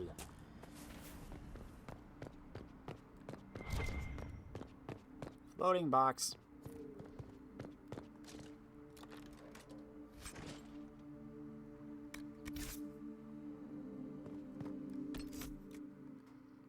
Now then, let's travel way up here.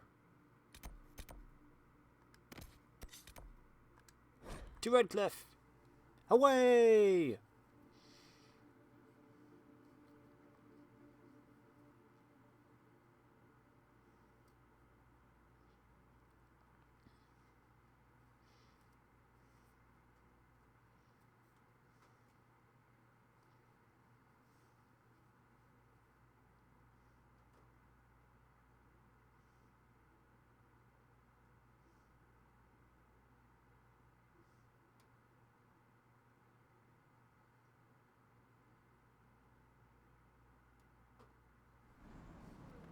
Okay, Dorian. Let's see what your father wants.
Uh-oh, nobody's here. This doesn't bode well. Dorian. Father. So the whole story about the family retainer was just, what? A smokescreen? Then you were told. I apologize for the deception, Inquisitor. I never intended for you to be involved. Of course not.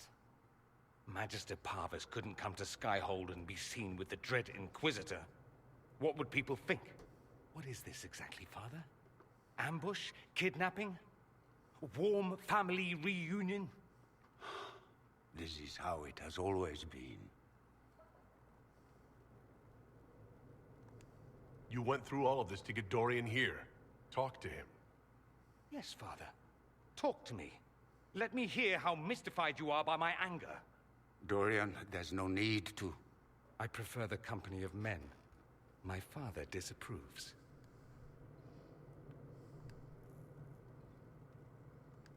I'll need you to explain that. Did I stutter? Men and the company thereof as in sex. Surely you've heard of it.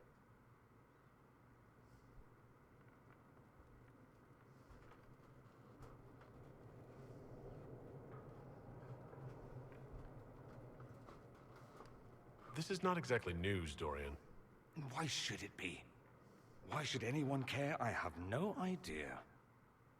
This display is uncalled for. No, it is called for. You called for it by luring me here.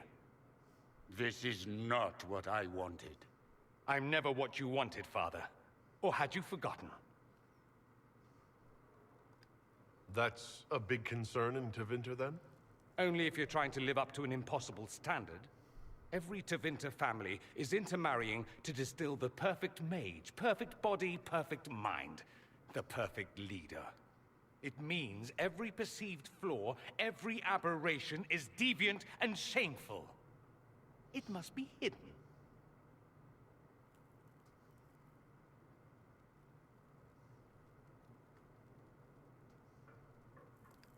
So that's what all this is about?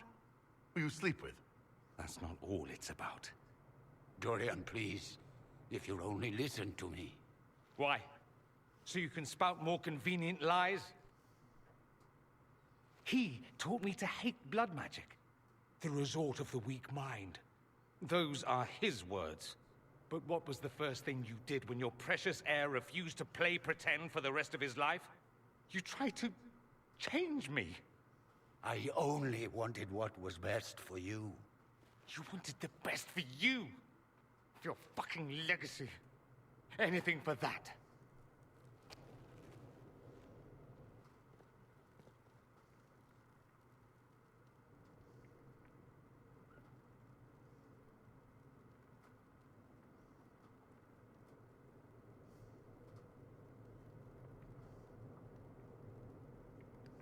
You got a lot off your chest. Can't you give him a chance to do the same?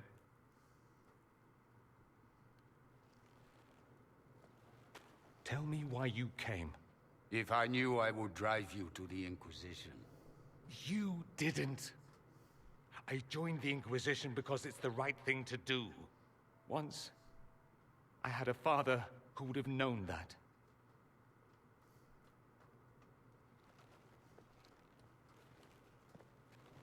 Once, I had a son who trusted me. A trust I betrayed.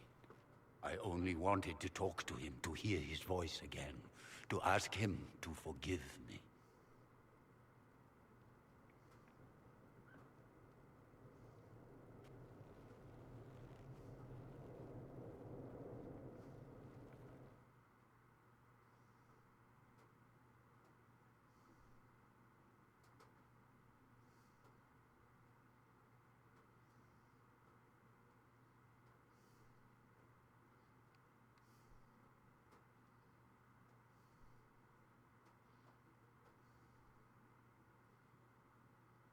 Well then. That was an interesting conversation.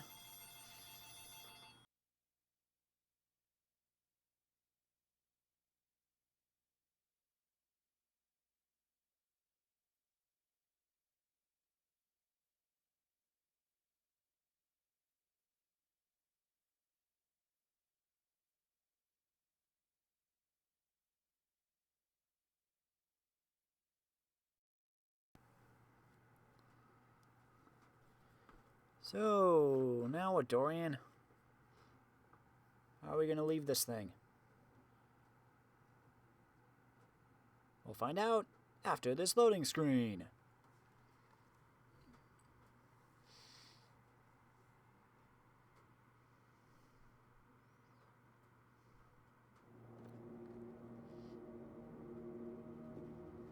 He says we're alike. Too much pride. Once I would have been overjoyed to hear him say that. Now I'm not certain. I don't know if I can forgive him.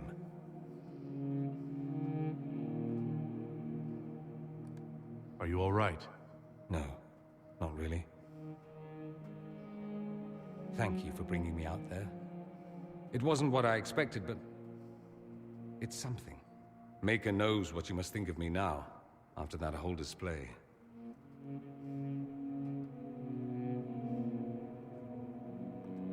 I think you're very brave.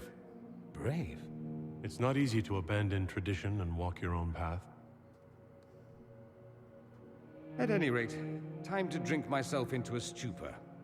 It's been that sort of day. Join me sometime, if you've a mind. Maybe. I don't know what you think you're doing. I'm being clucked at by a hen, evidently. Don't play the fool with me, young man. If I wanted to play the fool, I could be rather more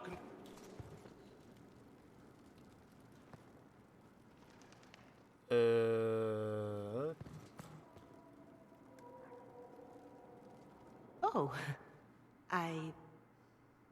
What's going on here? It seems the revered mother is concerned about my undue influence over you. It is just concern. Your worship, you must know how this looks.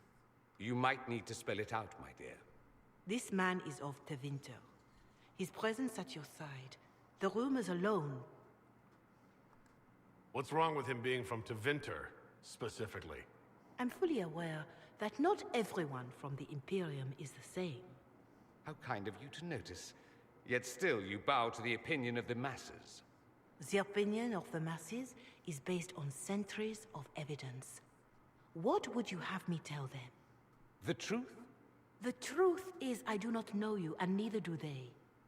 Thus, these rumors will continue. Oh? I'd like to hear what these rumors are exactly. I could not repeat them, Your Worship. Repeat them? So, you've shared them before?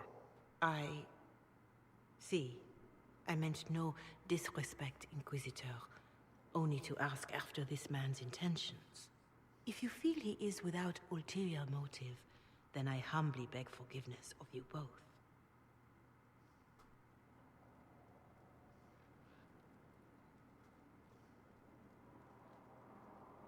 Well, that's something. She didn't get to you, did she? No. It takes more to get to me than thinly veiled accusations. You don't think she'll do anything? Do what? Yours is the good opinion I care about, not hers. I should ask, do the rumors bother you?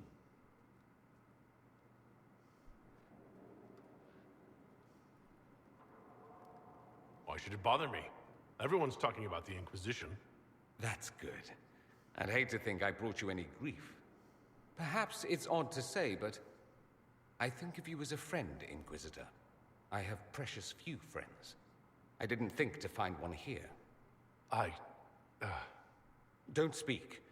I detest confessions, and I'd like to get this over with.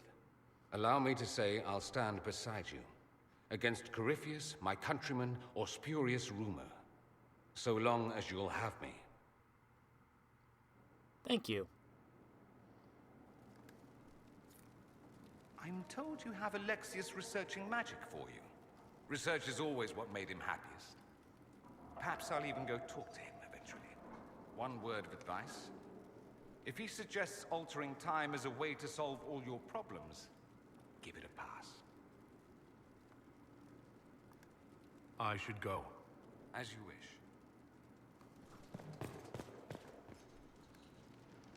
I heard of your verdict on Alexius, Inquisitor. Research on your behalf is almost too kind. I hope you know what you're doing. Do be wary of anything that man proposes. I trust everything is well with the mages? There have been a few scuffles with your Templars, but overall, it is going well. I'll leave you to it.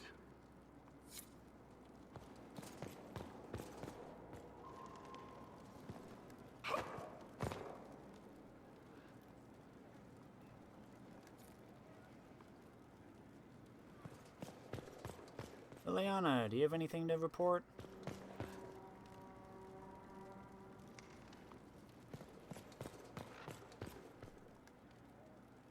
At your service, my lord. Anything I should know? It seems that the Orlesian army is awaiting our next move. Some of the generals are sympathetic to our cause, others are still suspicious. Our actions are under a great deal of scrutiny. I'll leave you to your work. The condition of your charges. Oh, I already did that one.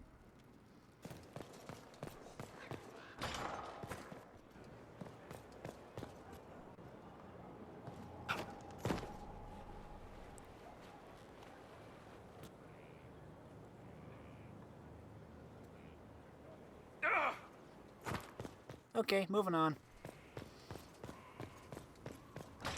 Colin, are you in here? Yes, you are. Inquisitor, I've found where the Red Templars come from. They're in full redoubt. The Knights were fed red lyrium until they turned into monsters. Samson took over after their corruption was complete. How do you know Samson? He was a Templar in Kirkwall, until he was expelled from the Order. I I knew he was an addict, but this... Red lyrium is nothing like the lyrium given by the Chantry. Its power comes with a terrible madness. The Red Templars swarming Haven were proof enough. We cannot allow them to gain strength. The Red Templars still require lyrium. If we find their source, we can weaken them and their leader. I like finding the Red Templars' vulnerabilities before fighting them head-on. We'll need every advantage against what courses through their veins. Caravans of red lyrium are being smuggled along trade roads. Investigating them could lead to where it's being mined. If you confront them, be wary. Anything connected to Samson will be well guarded.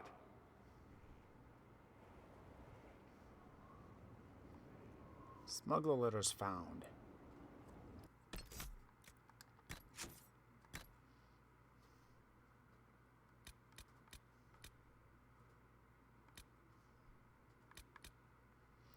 I want this made clear to every man and woman in our army. Do not challenge the Red Templars' leader, General Samson, on your own. You may have heard stories of how Samson used to be a Templar in Kirkwall until he was thrown out of the order, that he became a vagrant begging for coin to buy lyrium. That man no longer exists. The fiend who attacked us at Haven had the strength of a dozen men. Samson has the training of a Templar and all the power of red lyrium at his command. For those who did not see it firsthand, he is as dangerous as any demon, perhaps worse. Treat him as such. I will hold personally accountable any officers who do not communicate this order to their soldiers. Letter from Commander Cullen issued to commanding officers and read to all Inquisition soldiers.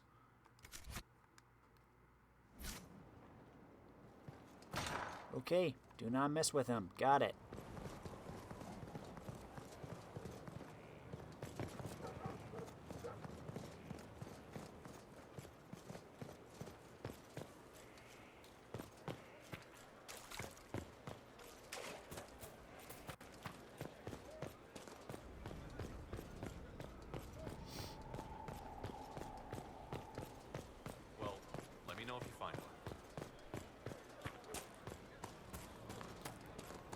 Hey, Sarah's not here anymore. Stefan finally died. It was a blessing, really. He's been in so much pain since Haven. He was out of his mind at the end. He smiles. Said he smelled his mother's turnip stew. Slipped on. Samson's letter caught, left unfortified.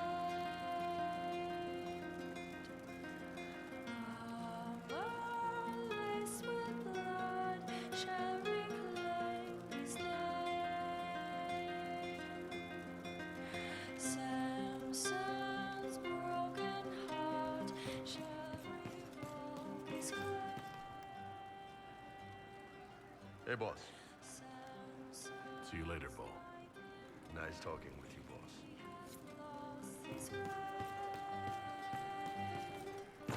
Oops.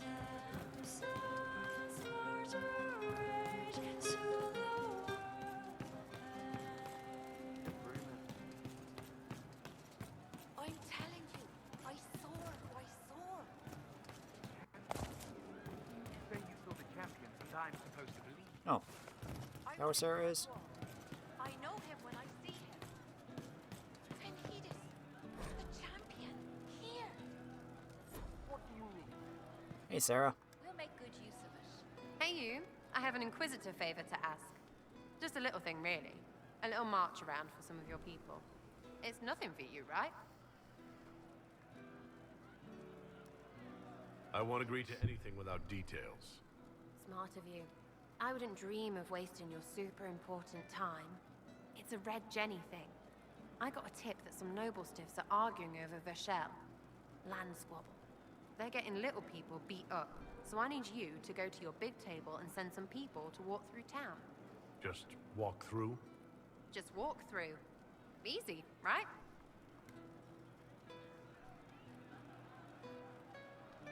Who's asking for this? I'm asking, because I heard people complaining. See, when nobles fight, it's not them, it's their little people stuck in the middle.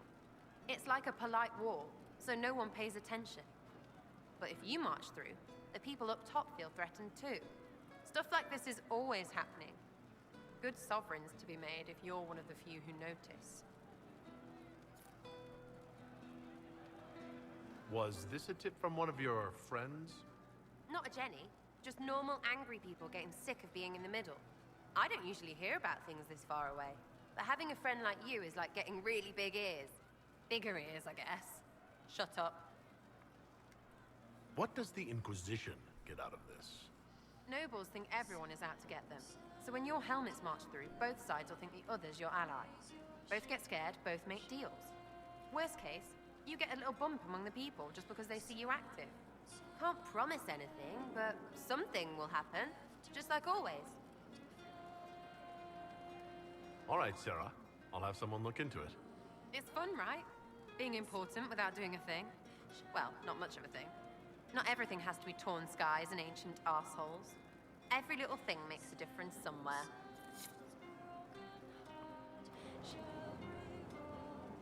Demon armies and wardens, and Varric has exactly who we need. The big talker just knows everything.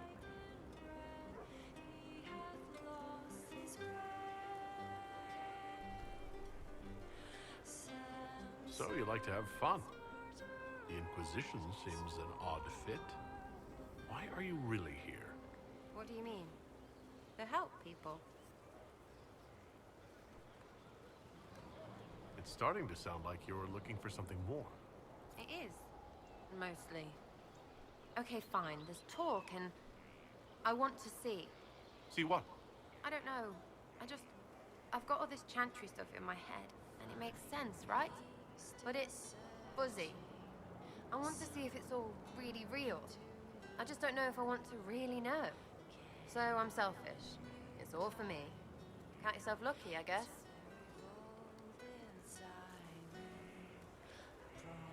I'll be back if I need you. Go on. Something on? What do you think about the people who have gathered?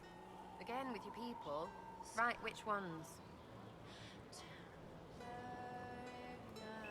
We'll talk later. Good, right? I'll be here.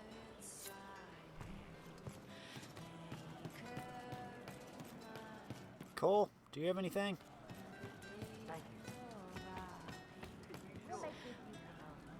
He was dead the whole time. He didn't know.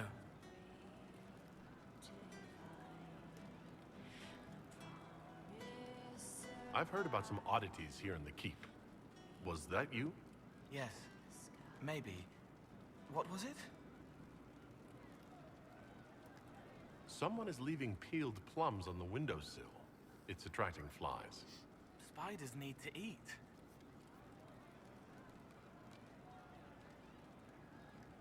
And healers need something to treat infected wounds, like spiderwebs.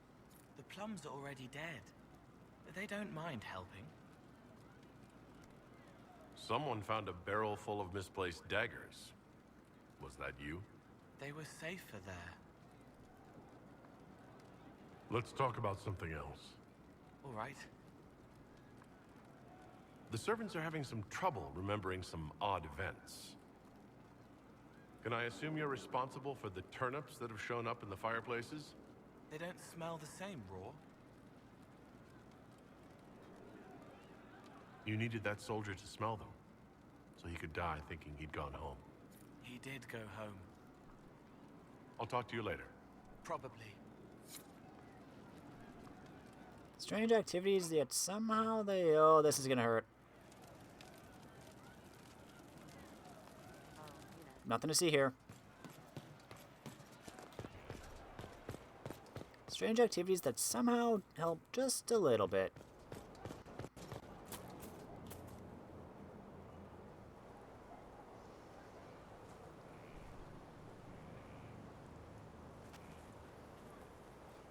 Good book? Ah! I don't know what you're talking about.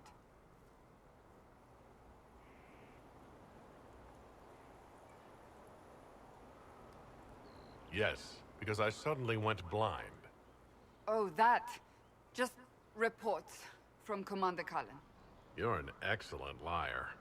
It's of no interest to you, I'm certain. It's a book. I can see that. It's one of Varric's tales. Swords and Shields. The latest chapter.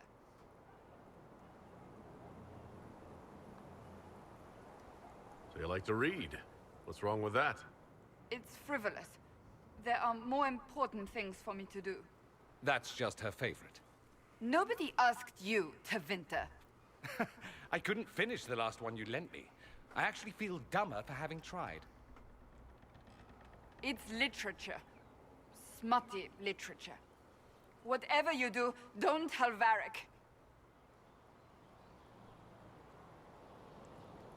Why not? I think Varric would be pleased to have another fan. Pleased? Yes, that's one word for it. They're terrible. And magnificent. And this one ends in a cliffhanger. I know Varric is working on the next. He must be. You could ask him to finish it. Command him to... Pretend you don't know this about me.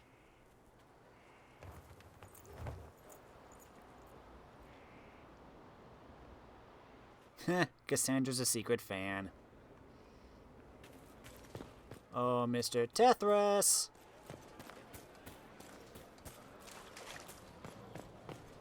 Inquisitor.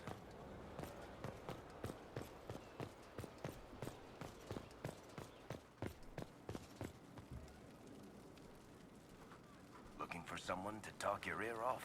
I think I can oblige.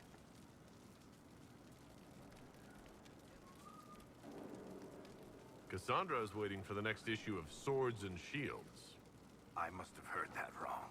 It sounded like you just said that Cassandra read my books. What's so surprising about that? You have met Cassandra, haven't you? Wait, did you say the romance serial? Oh, she'll be waiting for a while then. I haven't finished it and wasn't planning to. That book is easily the worst I've ever written. The last issue barely sold enough to pay for the ink.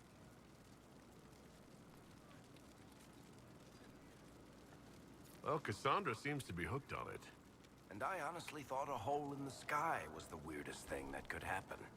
So, you want me to finish writing the latest issue of my worst serial for Cassandra? Oh, that's such a terrible idea. I have to do it. On one condition. I get to be there when you give her the book. You've got a deal. I'll get to work then. You know, the fact that the book is terrible just makes it more worthwhile somehow. Oh boy.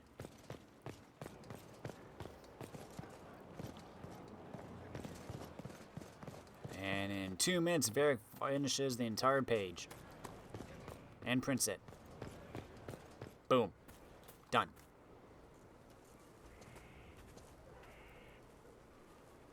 What have you done now? I get it, Seeker. You're still sore after our spat. I'm not a child, Varric. Do not suggest I'm without reason. A peace offering. The next chapter of Swords and Shields. I hear you're a fan. This is your doing.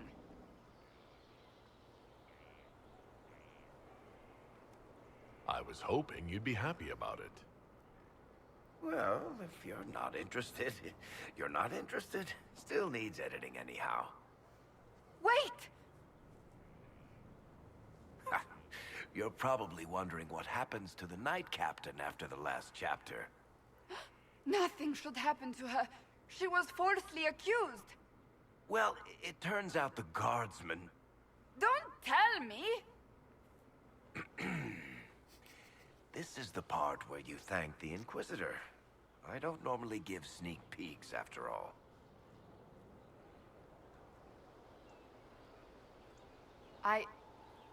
Thank you.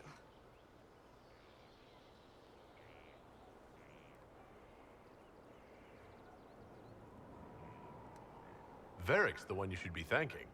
I am but a humble servant to my loyal readers.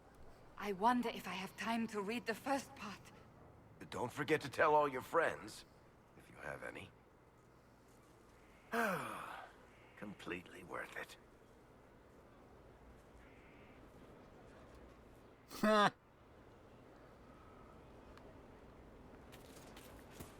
Okay, let's get to the war room.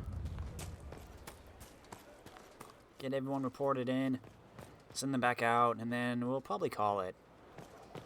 Yeah, we didn't do a lot outside Skyhold. But we have so much to do now. I mean, we still got to go back to all the places we've already unlocked. That's my quarters. You got to remember that. Josephine, anything new? Ooh. And what else did Lady Forsythia say? That she'd rather drown herself than help the Inquisition. Anything else? She said she'd have us flogged alive if we allied with her brother. That does sound like her. Cheer up, Josie. We at least have her attention. You always do find the brighter side of things.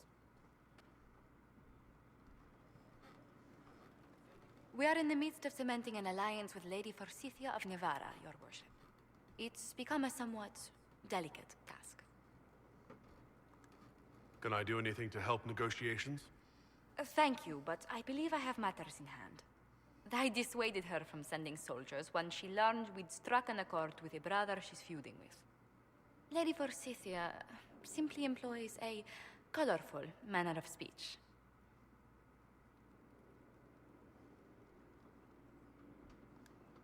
Dealing with so many demanding, strong-willed people can't be easy. It's no less intense than my days at court, Inquisitor, I assure you. But I confess I do miss my staff from the embassy in Antigua. It was always useful to discuss the day's visitors with them. I have time, if you'd like to review things with me. I wouldn't wish to impose. If it were imposing, I wouldn't have offered. Well, I admit there are a few potential alliances it would be good to discuss. Right on the parlor floor, in front of everyone at the soiree. Who does such a thing in front of their guests? The Duke of Kellington, apparently. And then there's Cole's lurking. It frightens our guests half to death. Lord Gennard still won't respond to our letters. And Sarah, can she not find a single overshirt with that mustard stains on it? Then there's Dorian. The man refuses to take anything seriously unless it suits its whim. Not to mention... Oh goodness. Have we been here an hour already?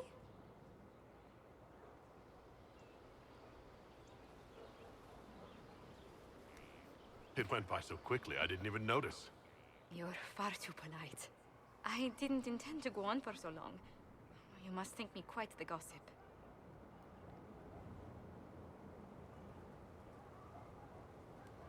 Spending time with such an engaging woman is never unpleasant, Lady Montilyet. Goodness.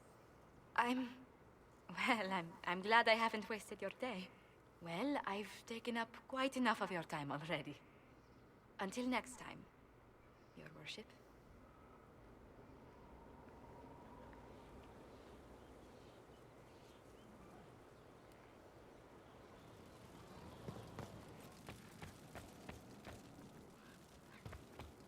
Oh. Why do we have to go to my room? I gotta go all the way back down.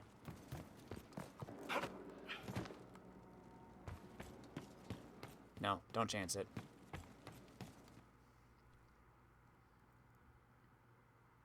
Plus, you'd probably have to go through a loading screen anyway.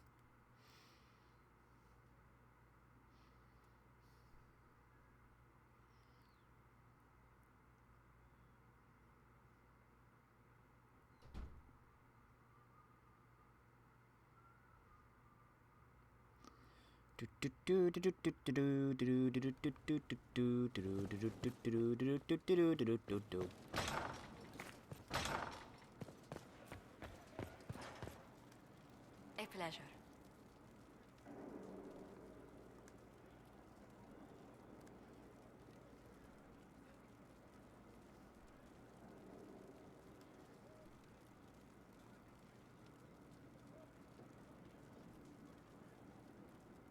Who rules Antiva?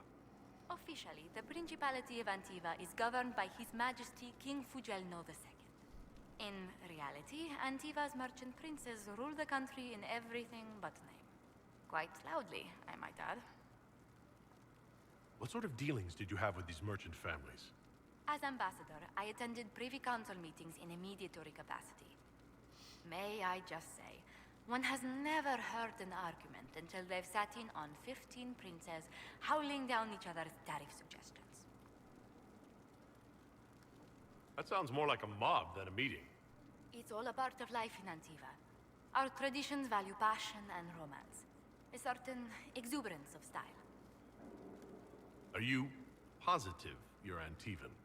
I can be most exuberant when it's called for. Just at the right moments, and in a proper fashion. Might we speak of something else? What's the land like in Antiva? The setter areas are quite lush. The vineyards run as far as the eye can see in some places. Antiva City, however, perches right up against the Rialto Bay. That's what I miss most. The sea crashing against the maze of the docks. I have difficulty seeing you wandering around a trading port. Everyone in Antiva City spends time by the ships, my lord. The finest restaurants and poets all make their habitation by the sea. The waterfront's never still. Lanterns are lit along the promenade no matter what the weather. Are you ever homesick? Occasionally. When a breeze stirs the trees in the garden, I sometimes pretend it's the sound of the surf. Do you know, I even miss those terrible squawking birds infesting the harbor. My youngest sister used to throw whole loaves of bread to the gulls. Silly thing.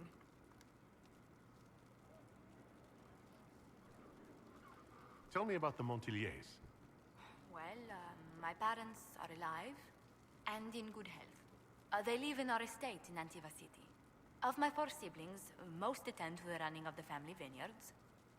That reminds me, I must ask someone to make sure Yvette attends the spring reception at the palace. My youngest sister has no head for social engagements. Why are you overseeing your siblings' social lives? It's Antivan custom. After a certain age, the heir apparent runs the family's estates to prove they're worthy of succession. If you're unfit for the task, the heads of the house, usually one's parents, may decree a new heir. What do these Antivan heads of the household do if they don't run it?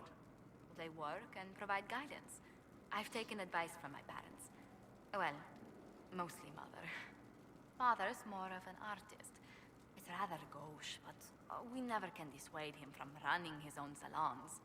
Between him and my siblings, Mother's looking forward to my taking over the estate. Between that and the Inquisition, when do you ever rest? Delegation helps a great deal. But managing the estate is my duty. As much work as it is, I will not shirk it. Is running your family's estate that important to you? I'm responsible for their welfare. A Montilier never shuns their familial duty. Taxing as those duties can sometimes be. Maybe your siblings could help lighten your burden. You don't know them. But Lorien in charge, or Antoine, or Yvette? No, truly. It must be me.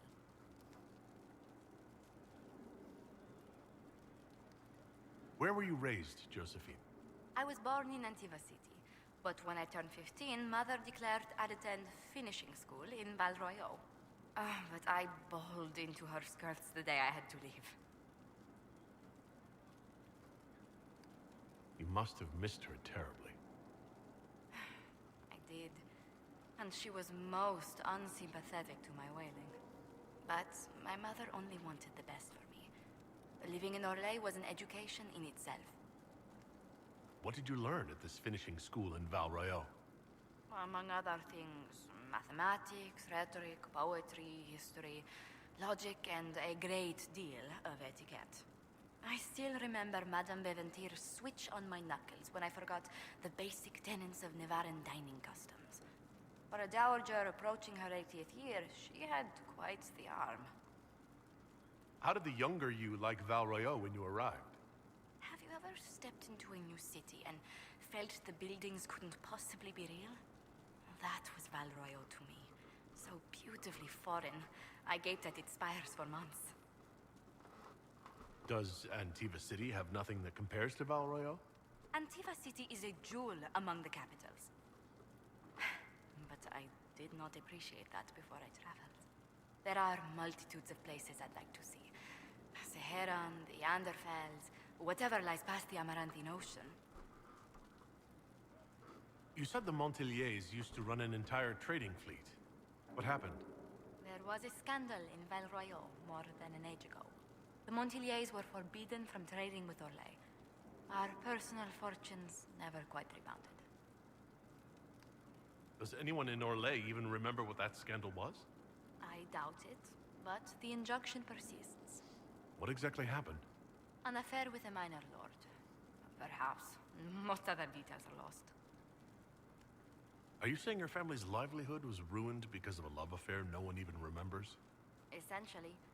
Orlesian politics are full of these unhappy little missteps, Inquisitor.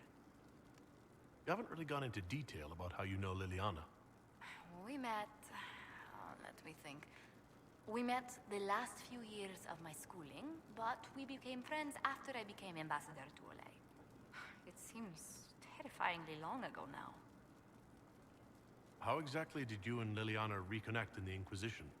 I discovered my family had been overcharging a merchant we traded with for months. Our name carries a great deal of trust in Antiva. I spent weeks arranging a string of favors as suitable recompense. Apparently satisfied, the merchant extended me an invitation to her estate. Liliana greeted me in place of the merchant.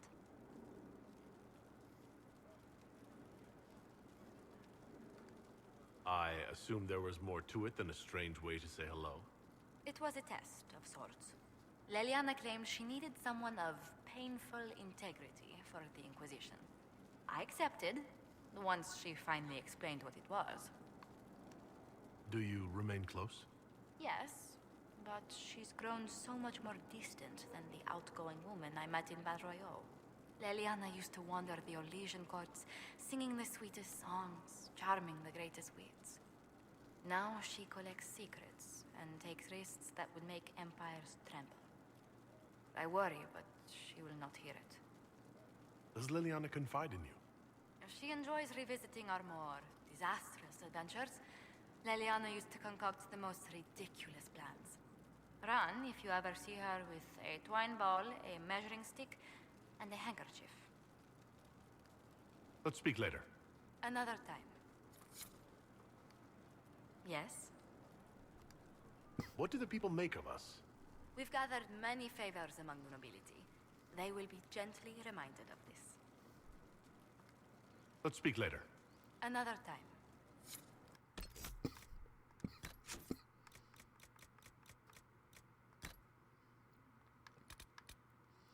In the rest of the civilized world, it is common belief that Antiva has no king. I assure you, gentle readers, that this is untrue. The line of kings in Antiva has remained unbroken for 2,500 years, simply that nobody pays any attention to them whatsoever. In truth, the nation is ruled by a collection of merchant princes. They are not princes in the literal sense, but heads of banks, trading companies, and vineyards. Their power is conferred strictly by wealth. But Antiva is not primarily renowned for its peculiar form of government, nor for its admittedly unparalleled wines. Antiva is known for the House of Crows. Since Antivans are well known for being good at everything but fighting, it is more than a little ironic that Antiva possesses the most deadly assassins in the world. Their fame is such that Antiva keeps no standing army. No king is willing to order his troops to assault her borders, and no general is mad enough to lead such an invasion. The attack would likely succeed, but its leaders would not see the day. From In Pursuit of Knowledge, The Travels of a Chantry Scholar by Brother Genetivi.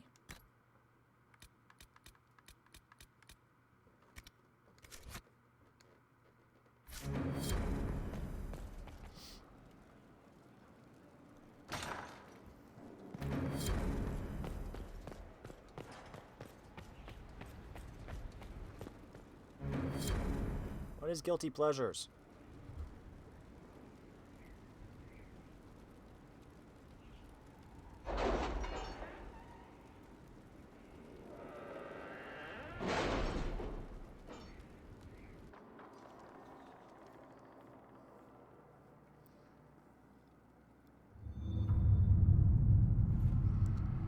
Okay, guys, time to report in.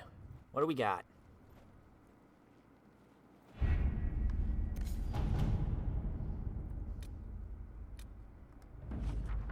The Sutherland lad reported back. The bandits were cleared with minor spoils. He may have potential.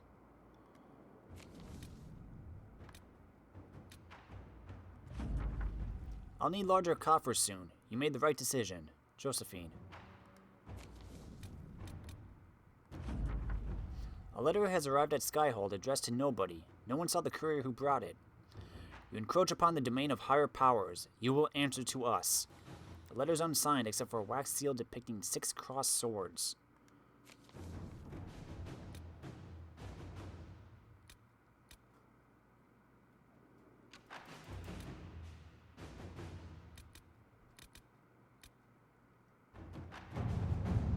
Ambassador Montilier.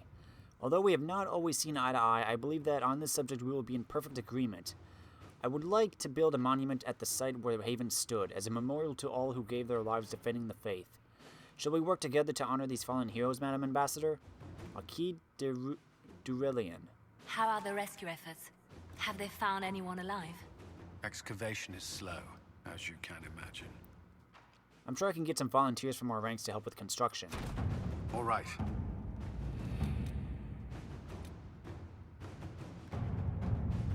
Inquisitor. Per our conversation, I would like permission to send some of the chargers to Haven. Our goal is to find any gear lost in Corypheus' attack, check for enemy stragglers, and bring in refugees who have not yet found Skyhold. Lieutenant Cremisius Aclassi. The only way we will bring in refugees is through our allies in Ferelden. After Haven, they are more than willing to help. At your service.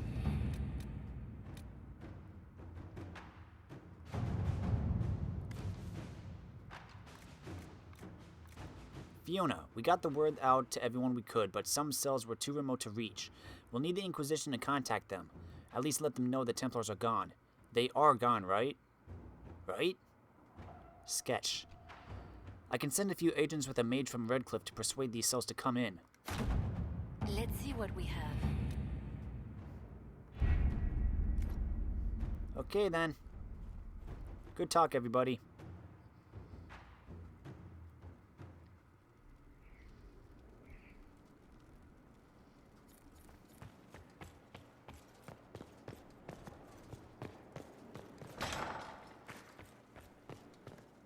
Yes? What do the people make of us? We've gathered many favors among the nobility. They will be gently reminded of this. Let's speak later. Farewell.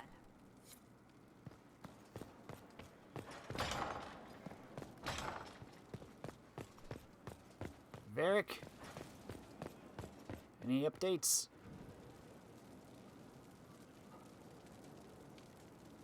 What can I do for you, Inquisitor? Can I ask you something, Varric? You want to talk about me? I'm flattered. Also inclined toward extravagant lies. Thanks, Varric. No problem. Looking for someone to talk your ear off? I think I can oblige. I've read your Tale of the Champion, and I have a few questions. That's a pretty common reaction. Go ahead. Carry on. What can I do for you, Inquisitor? What are your thoughts on the Inquisition? If there's anybody out there who hasn't joined the Inquisition, they're hiding under a rock. Did you want to take over Ferelden? I think we might be able to conquer it just by looking east. Good to know. Back to work, then.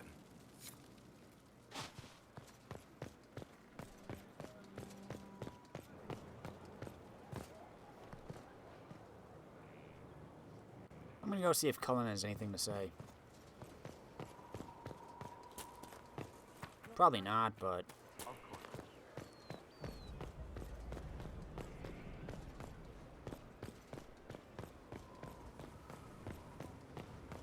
just to be safe.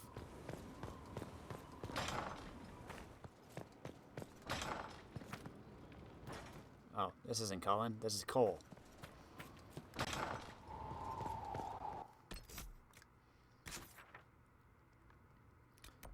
Cullen is behind me. Whoop.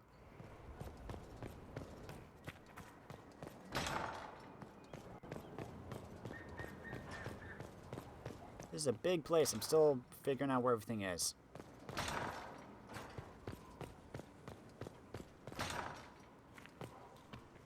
Hey, Cullen.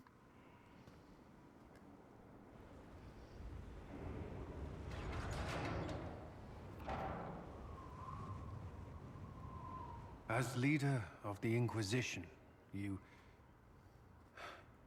there's something I must tell you.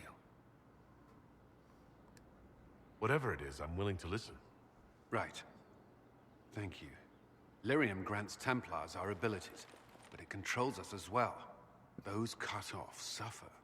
Some go mad, others die.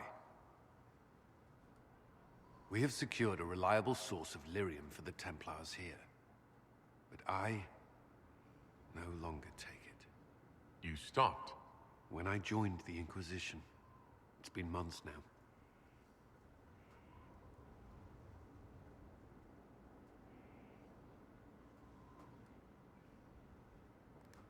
Why are you doing this? After what happened in Kirkwall, I couldn't. I will not be bound to the Order, or that life any longer. Whatever the suffering, I accept it. But I would not put the Inquisition at risk. I've asked Cassandra to watch me. If my ability to lead is compromised, I will be relieved from duty. Are you in pain? I can endure it.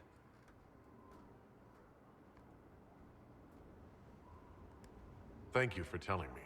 I respect what you're doing. Thank you, Inquisitor.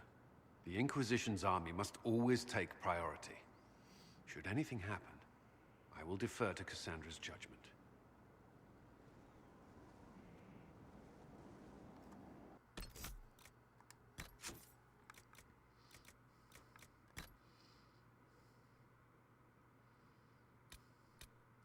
Oh, right here. A prison cell. Scrap of paper for my confession. Scarce enough bread and water. All I get for skimming one lousy bottle from the lyrium stores. Knight Lieutenant Freyan cut my normal rations for insubordination. Insubordination, my arse. It's because I saw him desert the guard tower to meet his girl. Freyan thought he'd teach me a lesson. I'm thirsty, but the water doesn't work. It should be more blue. You take it like medicine at first, delirium. Your whole body sings with it, like the Maker's own fire. You're not scared of anything, not even abominations. After, if it even takes away the nightmares. But the ration's too small. If they don't give you enough, your hands get cold. The sky starts to press down on you. Little things slip away, so you have to stay. Senior Templars all have that look, that cloudy look in their eyes. Sign your confession, they said. I'm trying. I can't think of what name to sign. Confessions of an Unknown Templar found among Montserrat Chantry records in 827 Blessed.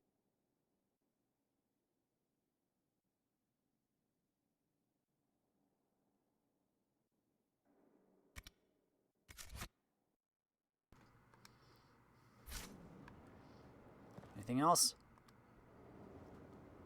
Was there something you needed? You and the Red Templar's leader seem to have personal history. When I arrived in Kirkwall, Samson and I shared quarters. He seemed a decent man at first. Knight Commander Meredith later expelled Samson for erratic behavior.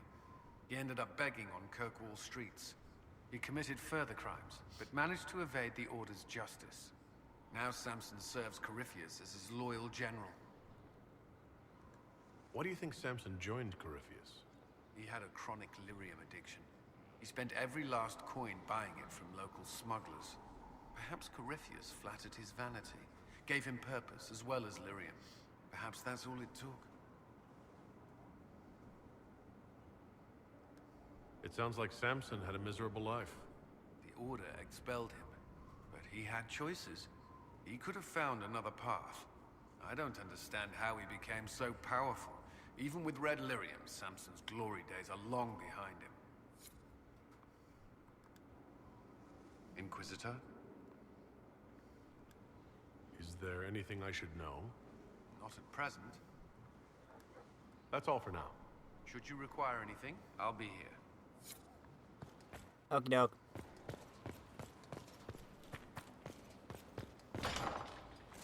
Wait, stairs are this way. Or I could just go this way.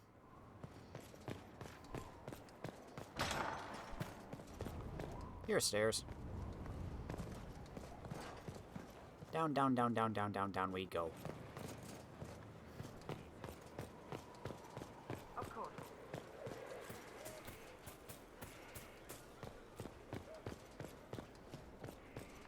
Anything new? I trust all is well. So, that book you were reading. Yes, what of it? So under that taciturn shell beats a true romantic heart. Why must it be an accusation? Romance is not the sole province of dithering ladies in frilly dresses. It is passion. It is being swept away by the pursuit of an ideal. What is not to like about that? Oh, I quite agree with you. Then why are you laughing at me? I wasn't. I will never hear the end of this, will I? I trust all is well. Do you have any advice for me? Watch the treasury carefully, with that Sarah present. You think she's here to rob us? Possibly not, but I would hardly put it past her. That's enough for now. Another time, then. Okie doke.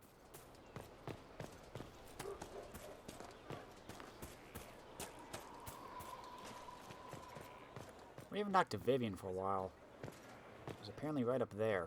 But we're already going almost 3 hours and I should cut it. So I'll just go sit in my throne. Except I can't actually sit. So I'll just stand in front of it. Next time, where are we gonna go to? There's not much we can do in the hinterlands. Let me see. We got a bunch of inner circle stuff. That includes traveling to a whole bunch of different places.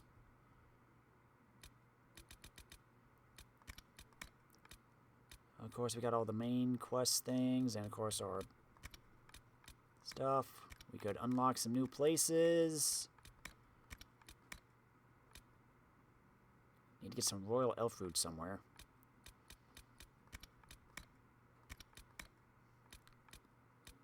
I need one more blood lotus. Just one more.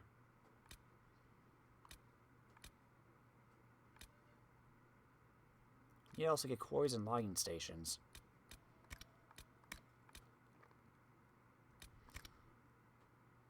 So yeah, it's possible we might just go maybe unlock a new place. And we'll figure out what. And we'll figure out what next time. Till then, if you like if you like this video, let me know in the comments. If you really liked it, press that cute little like button. Thanks for watching, everybody. I'm Luke Dog, and I'll see you next time.